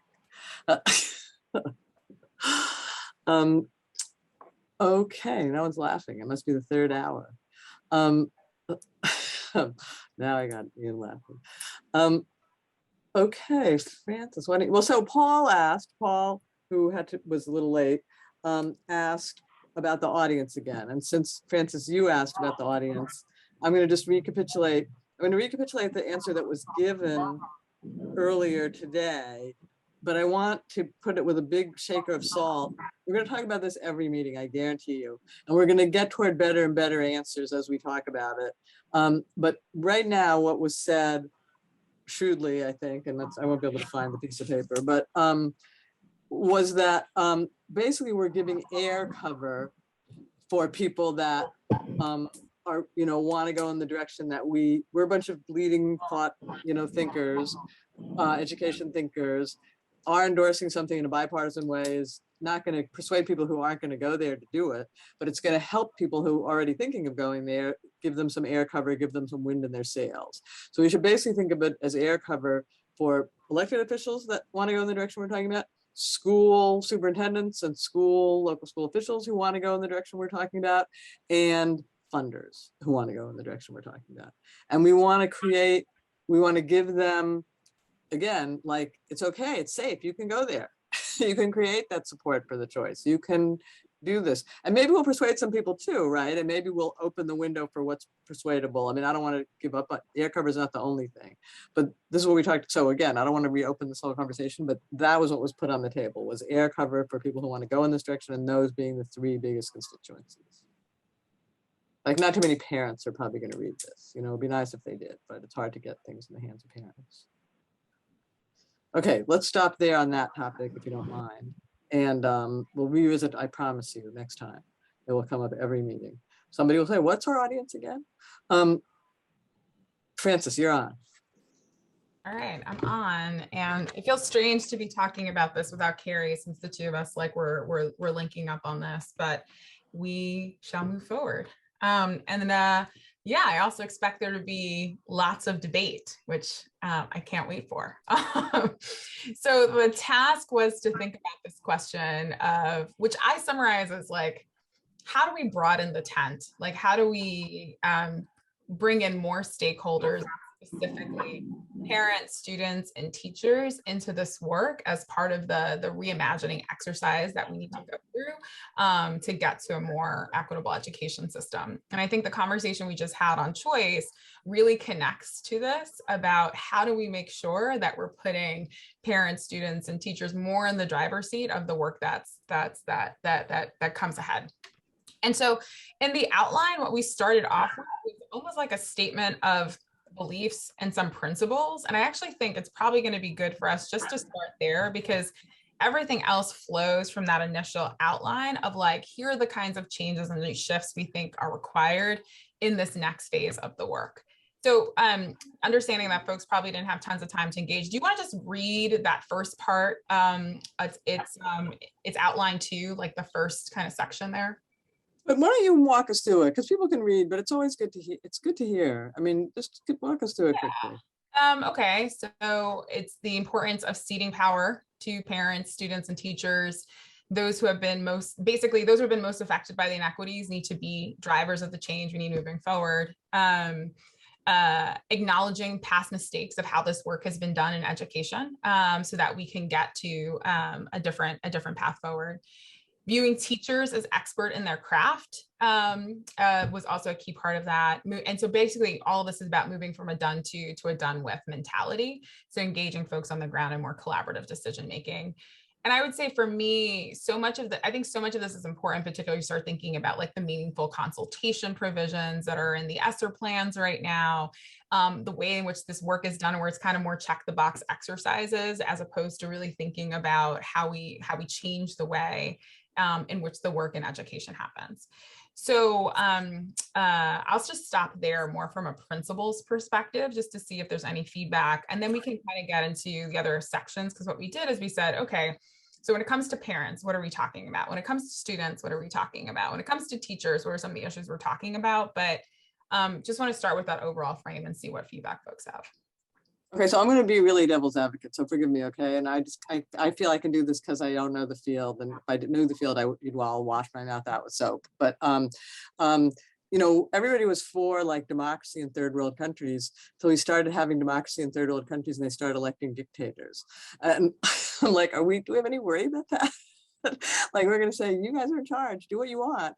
Do we have any worry that they're not going to do good things? I mean, I'm just asking. Yeah, but I have that worry too for the elites and the things that elites are doing, right? Like, I mean, like, I have that worry generally, and yet I still believe in that. Like, this connects back to me very much to the choice conversation that we were just having. Like, we need more new ideas and more new approaches to how this work gets done. We also need to make sure we're grounded in best practice, so we're creating what I think are like new mistakes and the pathway to kind of bringing innovation to this work. You know, like, I think parents being in a driver's seat of saying, here's what I want for my child, here are the dreams and aspirations that I have, and then working in a range of ways to then make sure they're designing educational options for their kids that meet those needs, I think is important. It doesn't mean that expertise goes to the sideline. It's just more, what's the direction in terms of where the drive for change and where the demand from change comes from. Got it. That's helpful. That's super helpful. And again, I'm just here to be the stupid person. Yeah, no, I would love to hear from folks. Like, what initial reactions do you have to some of those principles, and then we can go into the other sections. Others? Well, I do think, like, I'm gonna sound like a one-trick pony.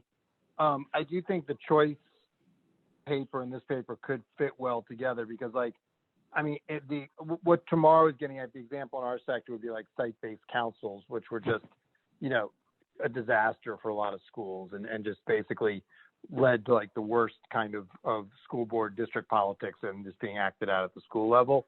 But that's okay if parents have recourse to actually leave. And so if a bunch of parents get together and say, this is what we want, this is the direction, other parents can say, hey, you know what, I don't want to be a part of this, I want to do something else. Then that model works. I think what made one reason the site-based councils were so bloody is because you were fighting over everything. There was no other option, and so the stakes became incredibly high. And so, sort of about, to use the Hirschman typology, balancing exit here with the ability to change the system seems like a really healthy way to move forward.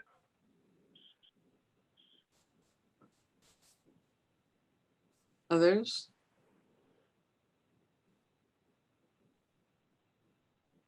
Does that mean agreement? Or does that mean everyone's tired? I mean, Francis, when you think about some of the principles here about truly sort of ceding power and co-design with parents, Andy cited, a structural way that didn't seem to work, that was designed in essence to try and do something along those lines, right? I mean, is there experiments at scale where you've seen that play out, that we could ground these in? Because I mean, part of it is I don't want to just put out empty principles that we can't implement. I think the things that I'm going to point to are going to be more kind of recent things that are getting off the ground that I think show promise for the future of how it can be done. And so that kind of gets back to like the Black Mothers Forum. It gets down to some of the work we've been seeing out of the Oakland Reach. They were a parent advocacy organization, and they wound up making a number of shifts to actually identify parent facilitators who are going to work with every single parent in their community to make sure that kids were getting what they needed during the pandemic, and then assert pressure on the district to then respond to those needs.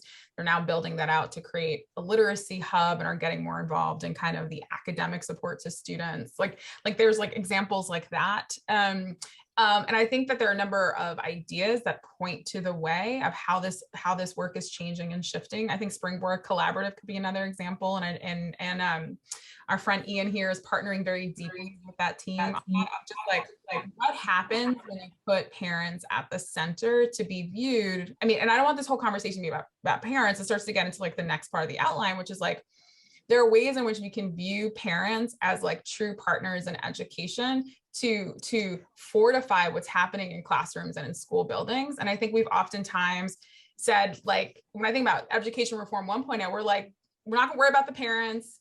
We're gonna do this work despite you. And I think the change and the shift now is like, we're gonna do this work with you. And we're gonna make sure you have the tools and the resources and the information you need to be able to partner on the education front. But we also be partners for us politically, be partners for us in terms of power, particularly as we ground this conversation in the moves that we've seen kind of taking place recently as parents are exercising choice. So, you know, I started with the themes, but like a lot of what I just shared starts to get more into the kind of the outline and the frame on parents specifically, on how we might want to explore that part of the conversation. But, you know, I'm seeing some reactions. So curious what you all think. Others want to, you know, Robin, you look like you're about to. I'm struggling with those. The principle is a great one, but I think it needs to be coupled with something that guides us a little more in terms of. Totally agree on those important examples, but.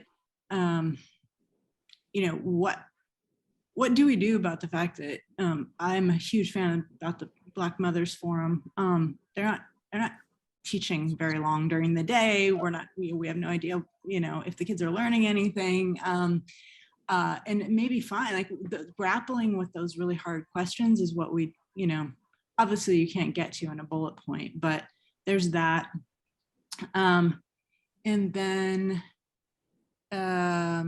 And then there's the reality that institutions don't cede power.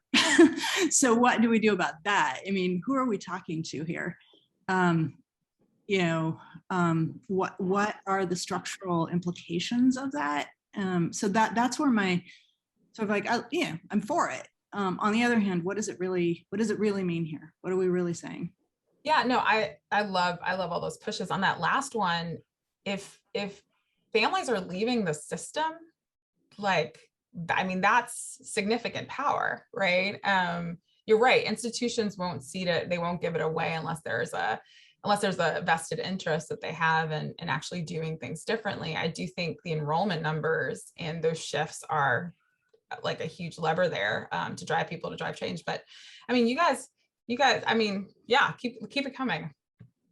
Well, I would go back to, you know, sort of building on what Robin said and your answer to my earlier question. It doesn't mean that putting expertise aside, how do we marry sort of expertise and like, don't make the mistakes and we care about whether they're learning with the parent power so that it doesn't just become sort of a exercise in saying, well, nice parents, you know, have some ideas, but then we'll do it our way anyway. You know, how do we in a meaningful way match up some expertise and some standards with giving the parents the power?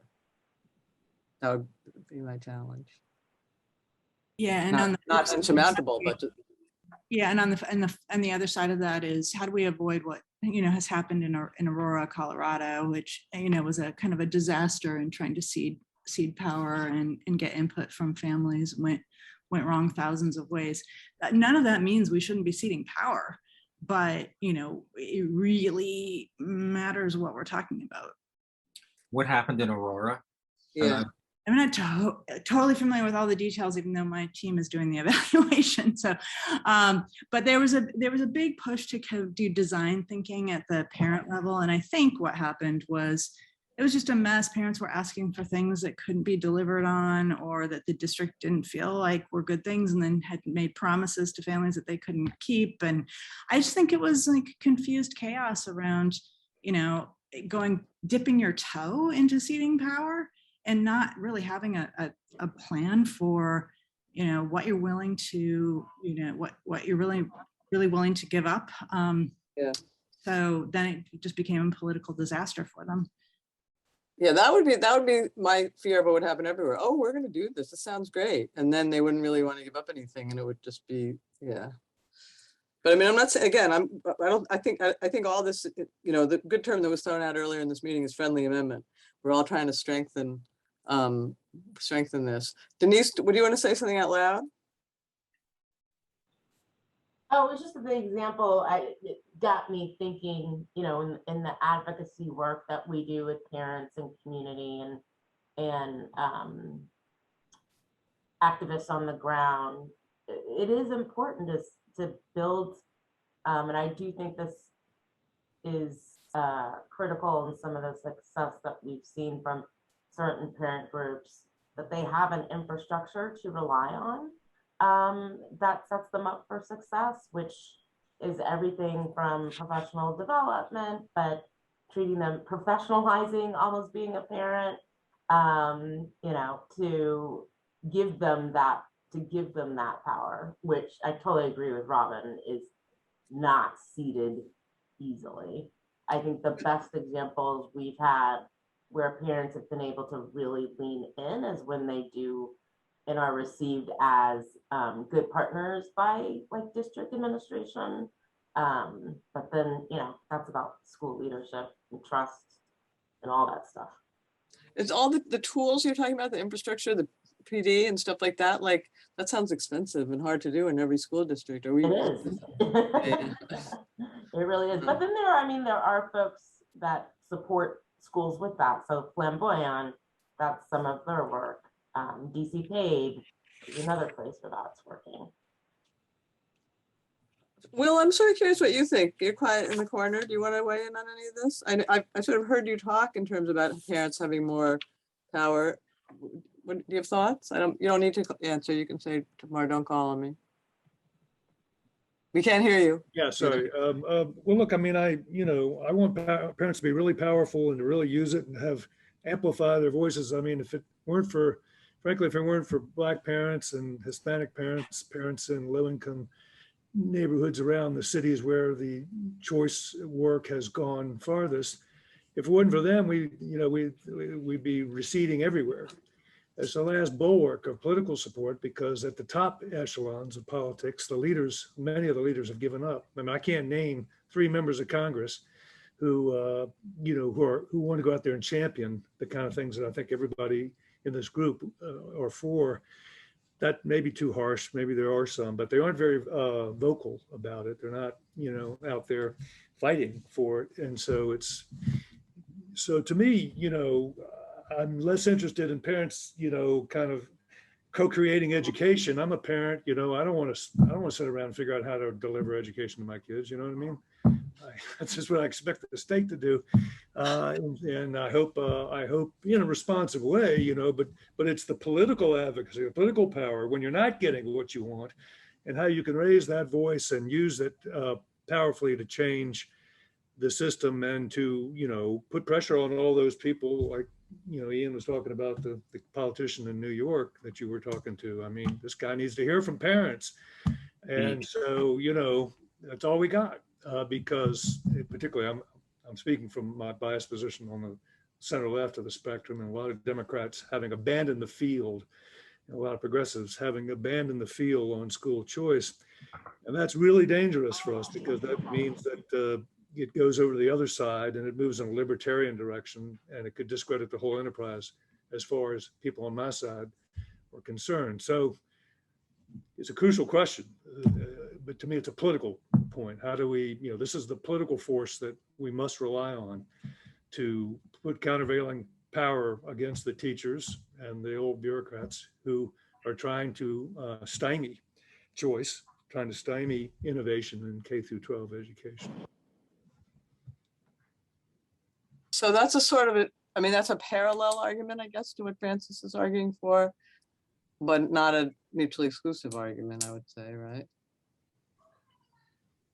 Francis? Yeah, we were intending to include that point, and I agree with everything you said, Will, which was, like, this has been Black and Latino parents specifically have been the base that's come out most often, most positively in support of most of the reforms and changes we've been talking about.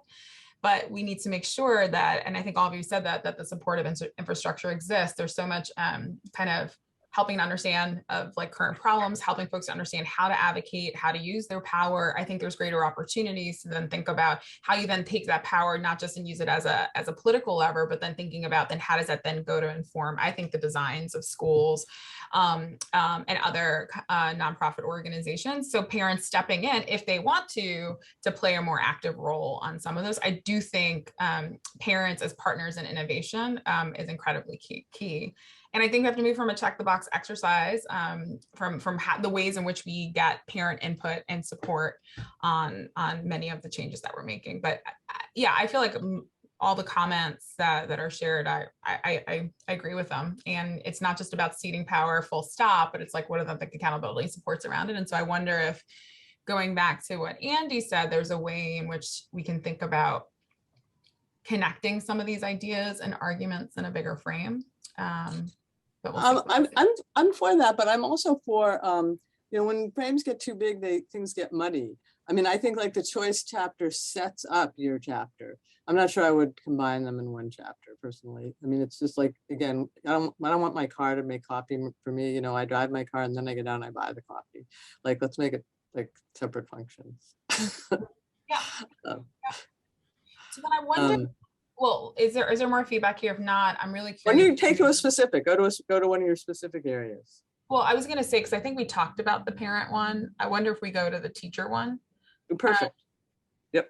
And I'm sure folks are going to have lots of thoughts here, especially when I think back to our first meeting, how we talked about making sure that educators were showing up, whether it was talking about teacher diversity, but then also thinking about I think it was you, Robert, you shared a lot about, we actually know lots about effective practice and what effective teaching looks like and making sure that's showing up too. And so we didn't develop this in a deep way, but we imagined that a section or a chapter on teachers could start off with a frame of just saying, look, and during this pandemic, we are reminded of just how important and how central teachers are to education and how critical they are to experiences that students are having. We would do something to focus on teacher diversity and the imperative of recruiting and retaining more teachers of color and bringing back up the kind of all the research that exists around diversity as a strategic lever for change, as we see the connection to improved academic results, lower referrals to discipline and suspension, et cetera. And so the need for stronger pathways for folks of color to get into the work. We talked also about, and this starts to get into the culture wars we're having right now, about supporting white educators to understand racism and confront their own internal biases. It's just the general work that we think everyone should be doing. We talked a bit about the teaching profession and teacher pathways, and there's a lot of ideas nested underneath here. And so would love feedback too on like what to focus on in terms of unbundling of the role of teachers. We're asking teachers to do so much. And it is an impossible job. And I feel like every day we're adding more and more to the job. And so I feel like there's a role here to talk about what do we really need teachers to do, but also what are the, and you know, Ian, you're doing this day to day in your work. What is the opportunity for other caring adults to play to make sure that all the jobs are being covered, but we're not asking one person in one role to do it all. thinking about how you encourage strong teachers to stay in the work, leadership pathways around that, professionalizing the teaching force, higher pay, more respect, sustainability issues. This starts to get really big, but there's something about the teaching profession and what we're asking folks to do and the unbundling of jobs.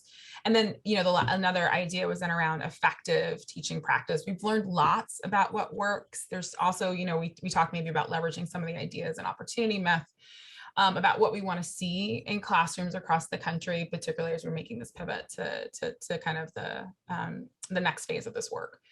So tons of ideas in here, and maybe a place to start is like, are there certain ideas or topic that resonate more or less?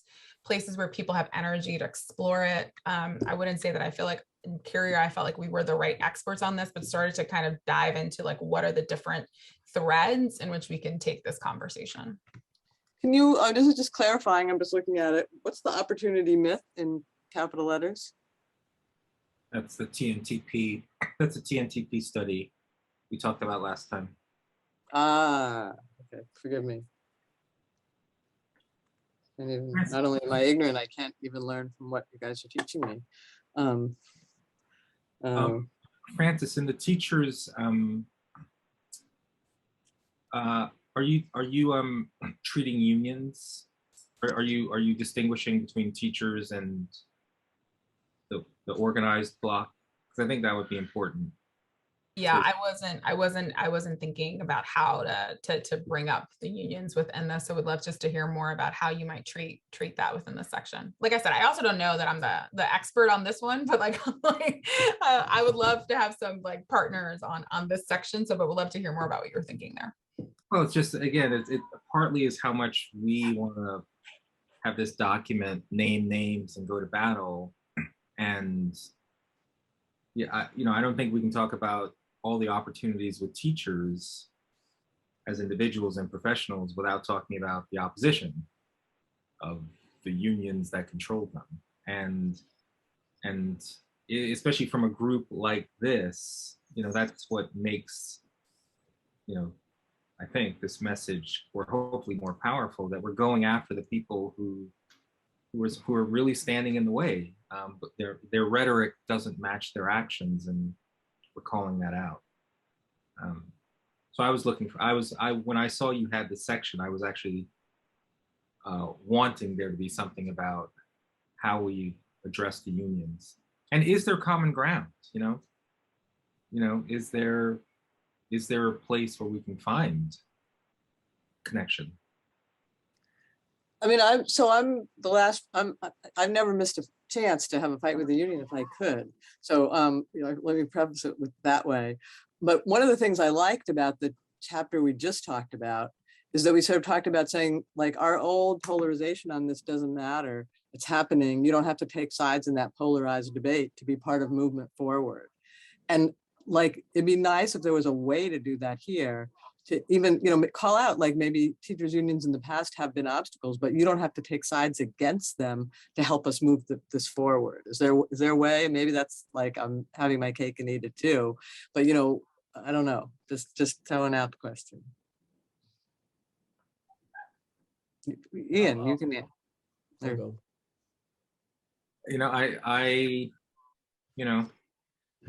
Unfortunately, in the same conversation we had with Senator Sepulveda, he said explicitly, guys, the unions are funding all of your partners. They don't give a shit about your kids.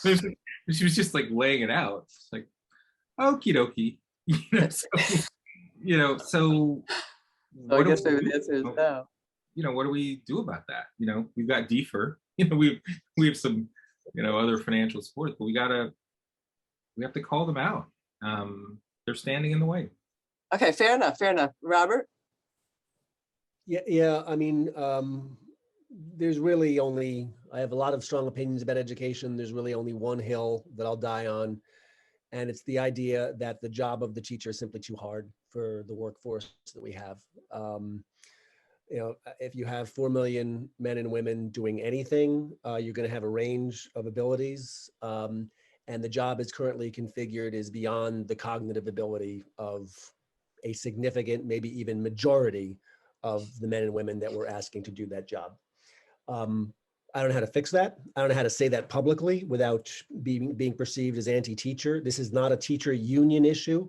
It might be a teacher training issue. It's definitely a job conception issue. In other words, we literally designed the job to be beyond the capacity of the average teacher.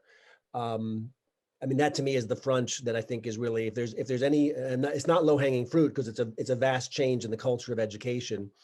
But Wait, Robert, any hope that I have for improvement is predicated on fixing that and making the job doable by mere mortals, because that's who we have.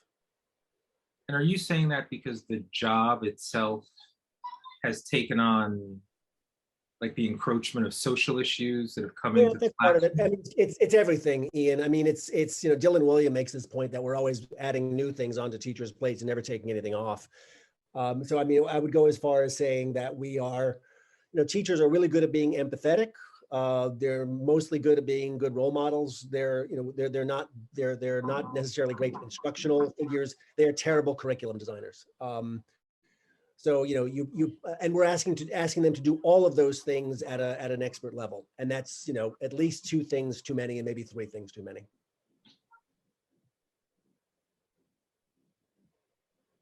And yes, I mean, to your very good point, the more that teaching drifts into something closer to social work than pedagogy, then we're actually actively conspiring to make this worse. And we're telling teachers, in fact, hey, it doesn't matter if the kids are weak in reading or can't do algebra. Your job is SEL. Your job is to be a counselor. Your job is to be empathetic.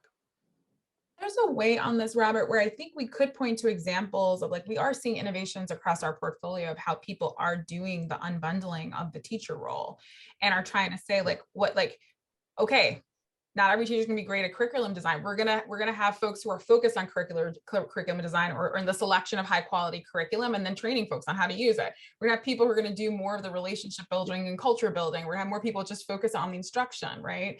I'm wondering if part of what we're trying to say here is we must unbundle. We must think about differentiating the roles so that we can have greater levels of expertise across the broader spectrum of jobs that need to get done.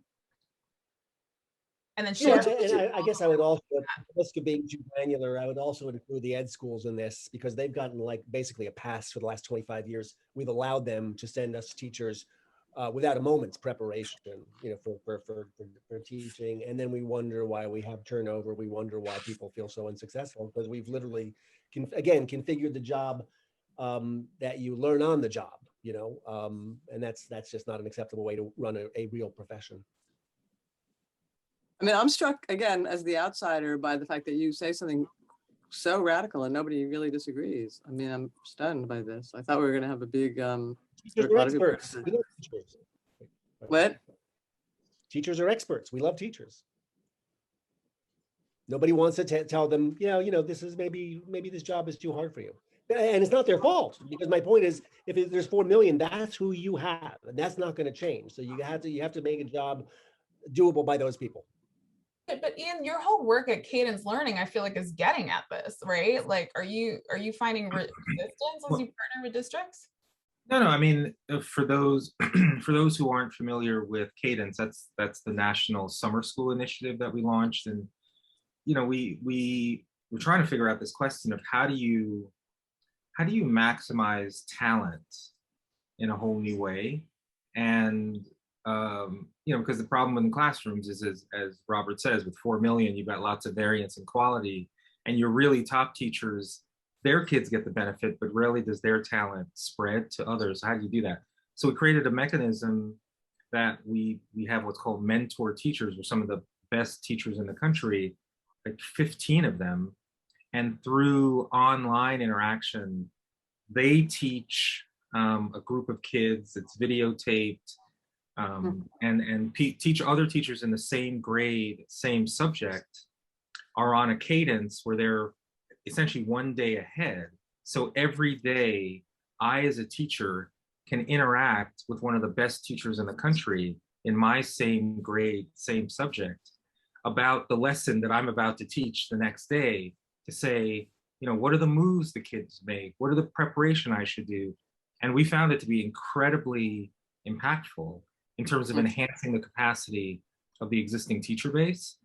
So those are the kinds of ideas I think that hopefully help to get, like, it's not solving your problem, Robert, which is how do you make the job easier, but it's enhancing the capacity of teachers to be better at the jobs that they're doing by modeling the best practice. An improvement. The culture of education right now is mostly, here's the keys to the classroom, good luck, in too many places. So you don't have those kind of like high level, meaningful interactions, the models, the feedback. In other words, what you want teachers to give to students is what teachers need to get themselves. And too many of us are just kind of, one-man bands. So no, I'm not dismissive of that at all, but it doesn't happen by itself.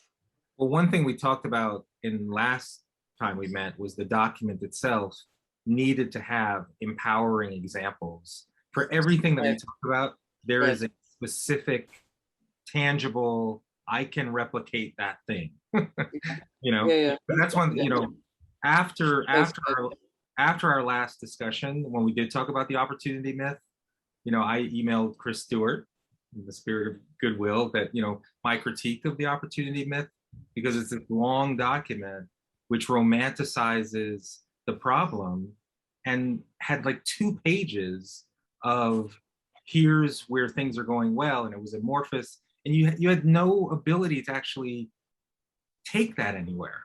So okay, fair enough. That's point taken. That's a good point taken. Go ahead, Robert. If I can just put a bow on this, the way around this, and I'm not sure what the language is here, the structural problem is you've got a labor force, in essence, that we insist on treating like a profession and not a labor force. And that's the nut that needs to be cracked. John Bailey, you put something in the chat a little while ago. Where were you taking us? Well, no, I was just responding to Rotherham's class distraction. So can we call I did have that I'll put in the chat window in a minute, but I did have sort of just 2 questions for Francis. Francis, you talk about sort of the racial equity aspects, but hardly touching anything on like subject matter sort of expertise. I'm just kind of curious, how are you sort of thinking about that? Is it important for someone teaching algebra to have had algebra in college, or how do we think about content knowledge as well as effective teaching practice along with the sort of the racism reflection that you're sort of encouraging here? Yeah, I think we should include it. Okay. That was easy. Yeah. All right. Well, fight me, Francis. Come on. No, the issue with this chapter on anything. I'm not going to even call it a chapter. Anything we do about teachers, it's so freaking big. Yeah. There's too much in it. Yeah. And so we literally Carrie and I just started with a list of different directions that we can go, and understanding that this full group was not going to agree on all the topic areas, let alone all the directions, and just start off well, what's the different strands and that we should explore further, of course, right? What Robert was saying was we don't have a workforce that has all the expertise and knowledge that they need. We need to tackle that. It's also not diverse, right? And we need to, I think, have a whole unbundling of the jobs that we're asking folks to do. And I do think, to your point, Ian, we have a range of examples. The problem is that the examples are early stage and they're not at scale. But I think a lot of the examples across the entire document that we're potentially thinking of creating are bright lights that point to a different way, but are not ways that exist at scale that everyone's doing, right? And so I think that's okay. I think that's okay. So, and they don't have to be in the text. They can be sidebar boxes. I wouldn't worry too much about that. Yeah, I'm not getting into specifics of that right now. I guess the question is when I think about what we're trying to do here, I think we're trying to point a way to the bright lights and the different things that we can do. And so it's what are the most important parts of that for us to focus on? I don't know, the unbundling feels more interesting, and tomorrow was interesting to see that you think that that's very provocative. I think for many of us it's not. It's just that it hasn't been implemented in many places. Yeah, I think that unbundling conversation then connects to what are the skills and expertise that folks need What are the different jobs? You know, anyway, I'm rambling. I'm gonna stop talking. No, but I think it's, I mean, I don't know whether it's provocative or new or anything, but it's a good frame on the unbundling because it can allow you to point to a lot of the things that need to happen without going into all of them. I agree. Oh, sorry, Francis, were you gonna say something? No. I was just gonna point out that I do believe that there's union leaders, not at the national level, but in many states who would agree that with a lot of what we've said here. And I think this idea about bright spots is right on, because we haven't cracked the nut anywhere on any of the issues that we discussed already. It's just a bunch of us thinking it's good ideas. So the fact that we could point to bright spots without scale is fine by me. You know, as long as we also have the right caveats that say they're not at scale, Right. they haven't been evaluated, but we're hopeful because they seem to have some key components for success. So, yep. Quick things. One, and it'll feel important for some of this for us to just mention or acknowledge some of the unique challenges rural communities have that, I mean, just don't, it is also not just pure pipeline, but it's if you're in rural Tennessee, it's just hard to recruit people in those areas. And it's true in Appalachia, it's true like in Heartland. The last thing is like, one of the tensions that Francis was raising, and we had that great conversation around about, we're asking teachers to do more and more and adding a lot of social work aspects to it. The healthcare system has sort of tried to address this by, you know, talking about social determinants of health. Like, what are the things that determine health quality and patient outcomes that are out of the reach of a doctor? And part of what that's done is allow the system and policy to sort of touch those things, but also free the doctor up from not being a social worker and other things. Like hospitals will have that, but so I'll just put that in the chat window, but that might be a way for us to sort of tackle some of this, is talking, what are the social determinants of education sort of outcomes? Because that might be sort of a different way. And I'll put a Kaiser sort of link that describes it, and then how HHS describes it. So, and that has been very bipartisan. That like has sort of transcended Democrat and Republican politics in healthcare. So maybe that's like a mechanism for us too. And I write a lot about that. I don't always use that frame, but I think it's very healthy. I mean, obviously family structure is one of those social determinants, right? Okay, so this is a good segue. So hold on, Ian, let me just do a segue here because we have 15 minutes left, and this points to one of where I wanted to go, which was what do we want to do next time, and what are the other chapters that so you know, we did these 3 chapters. Let's give you guys, now you get 2 months to go back and rework them, because you don't have to come up again next time, because we have 3 other chapters we haven't talked about yet. So let's have like the rotation now, assuming we want the other chapters. So let's just talk about the other chapters. The other 2 chapters that we haven't talked about that we outlined last time were just this what I called No Schools in Island. How are we going to address that? You know, what are the responsibilities? How do we address that? What do we do with it? John just gave us a lot of good ideas. And this was going to be Ian. This was going to be Ian and Chris, and I always imagined you as part of this, Denise. I don't think you were here to I think I volunteered you. Sorry, because which piece was it? Sorry? Which piece was it? This is sort of the section, chapter, whatever it's going to be, depending on the length of the report, about, you know, no school is only about, the school doesn't end at the classroom walls, and the responsibility of the school doesn't end at the classroom walls, that there's both determinants from what happens out in the community that matter, that have to be dealt with, consequences have to be dealt with in some way. And there's a school has a potentially, you talked about this very eloquently in the first meeting, which is why I'm putting you up, about how the school has a responsibility to be a seed of change in the seeds of change, sow seeds of change in the community. And like let's have a section that's about what do we think about that? Would be if we don't, okay, so we don't want to have this, we can scrap our outline, but we did, let's put aside whether Denise takes part. Last time we had 3 additional chapters that we haven't discussed yet. No Schools in Island, Pathways, CTE, whatever we want to call that, and accountability, which we separated from choice. I dare say, I think those are still important chapters. Do others not think so? Do we want those chapters? What do we want to do? Do we want to, so we, you know, if we were following the plan we came up with last time, we would have presenters on those 3 chapters. Is that what we still want? I mean, Go ahead, Ian. no, go ahead. Oh, I was just gonna say, I think that's an important chapter to have. I don't know that Ian and I will come to agreement, but I'm also worth giving it a shot. I appreciate that spirit. Why don't you guys try? Why don't you guys try? Have a phone conversation, see what you can get Yeah, done. yeah, totally. I mean, I had sent Chris something, as I said, the critique of the opportunity myth and some other thoughts, and we haven't connected, unfortunately.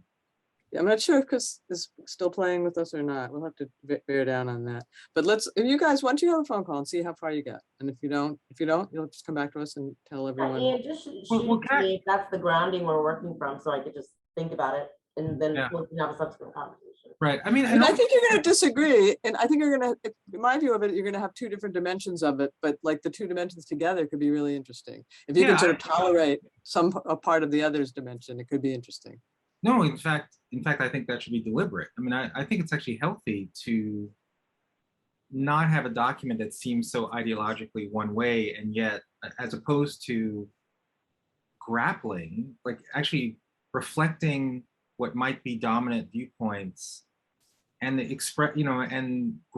allowing the grapple to happen so that people see themselves in the argument, and then still, be able to come up with some conclusion or a path forward. I actually think that's the whole point. I mean, part of the issue is that we're so polarized that we can't seem, we just can't seem to have meaningful disagreements and come to some good place. So I look forward. Okay, so you guys have an assignment. You're going to get 1 hour next time.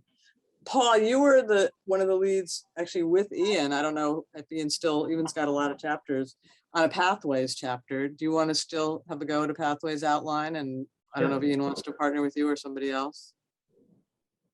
I can take it, and if you're doing a bunch of other stuff, since I'm not on the other one, so. I will, if I can, beg off. You can beg off. Okay. Will's also really cares about pathways. He has a lot on his plate, but he could be he could be a reviewer or something on a pathways chapter. Does that sound like not hold the pen, but be sort of, be Paul's sounding board kind of?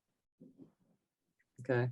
Hey, John, just one quick, can you email us those links? For some reason, I can't copy them from Zoom. I don't know why that is, but. Click on them. No, but. Can you make the chat more open so we can do more stuff with it? Like, I think you've restricted like what we can do with the chat, like in copying stuff and all that. Yeah, I think that's it. I think the settings. Oh, okay. Okay. I can't do anything, but somebody on my team will do something. Okay. So the last one is accountability. And I don't think that got swallowed by choice, right? John, are you still game to write us an accountability outline? You were going to have Carrie and Kenya were going to partner with you. Kenya's gone. So I need to find someone else. But yeah, I have a draft, but wasn't ready for it. Okay. So for the next time, let's the 3 groups that we just talked about, you get off next time, so to speak. I mean, come to the meeting, please, but you don't have to come back with an iteration. And we'll have these other 3 teams up, and we'll do the same process. And I think this is just, we'll talk about this again, but I'll just say this for now, for, one of the takeaways I have. A, fantastic meeting. Like, thank you all so much. Like, we're finally working. This is amazing. This is great. Not just a rich conversation, but we're really working towards something. But B, I think we could write a fairly short report that then was quite studded with some good case study boxes. So, our chapters could be pretty lean and mean, but we would have, in every chapter section, 1 or 2 quite good case study boxes. And that would, give us the heft that we need to be sort of more than just a few page manifesto without us having to do a lot of work. So that's just a thought. I'm going to throw it out there. Let's keep going, but that could be one solution to our writing problem, so to speak. And it would mean that the outlines, it would, Francis, for some of your challenge, like how do I go into all of these things? It would sort of spare you, like that's the point. You can't write like a 25-page chapter. You don't want to write a 25-page chapter. No one wants to read a 25-page chapter.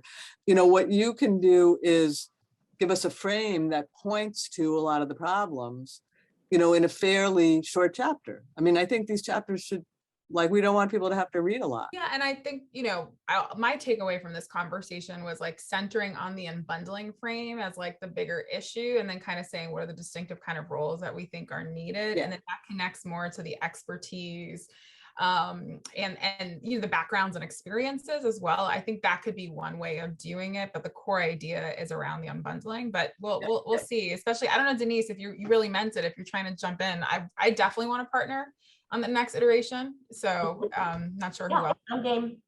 I'll take those two. Okay, great. So you know, feel free to. Robin, I'm just going to jump in. Sorry, Tamara, I'm just going to jump in for 1 second to say I'm unassigned. So happy. Well, where do you want to go, Robin? Take it. I mean, I could easily, you know, like have fun talking about accountability with John, or, you know, talking about unbundling workforce, or whatever, you know. Pick one. Pick one. Okay, you know, Or choice. accountability. Or choice. Whatever. Wherever I'm needed. Okay, I'm gonna put you in accountability. John needs a partner. Another partner. John has his dogs behind him, and his beautiful wife, but you know, he could always use a partner. Okay, really good meeting. Forgive me my bad jokes. I'll see you all in a few weeks. When is the meeting actually? I don't know. I'm the last person to ask. Does anyone know? It's probably around 5 to 6 weeks from now. You expect me to prepare and learn that? Does anyone know? I'm looking. October 27th. Okay. We got October 27th, December 9th, and Jan 26th. Okay. Well, we're not going to be done probably, but we'll figure that out because we took a lot of time getting going. But October 27th, we'll have a Halloween meeting. I was gonna say, that sounds like 3 holiday themed meetings in a row. It's gonna be great. Well, maybe we could only get together in person, we could drink. No, never mind. Bye.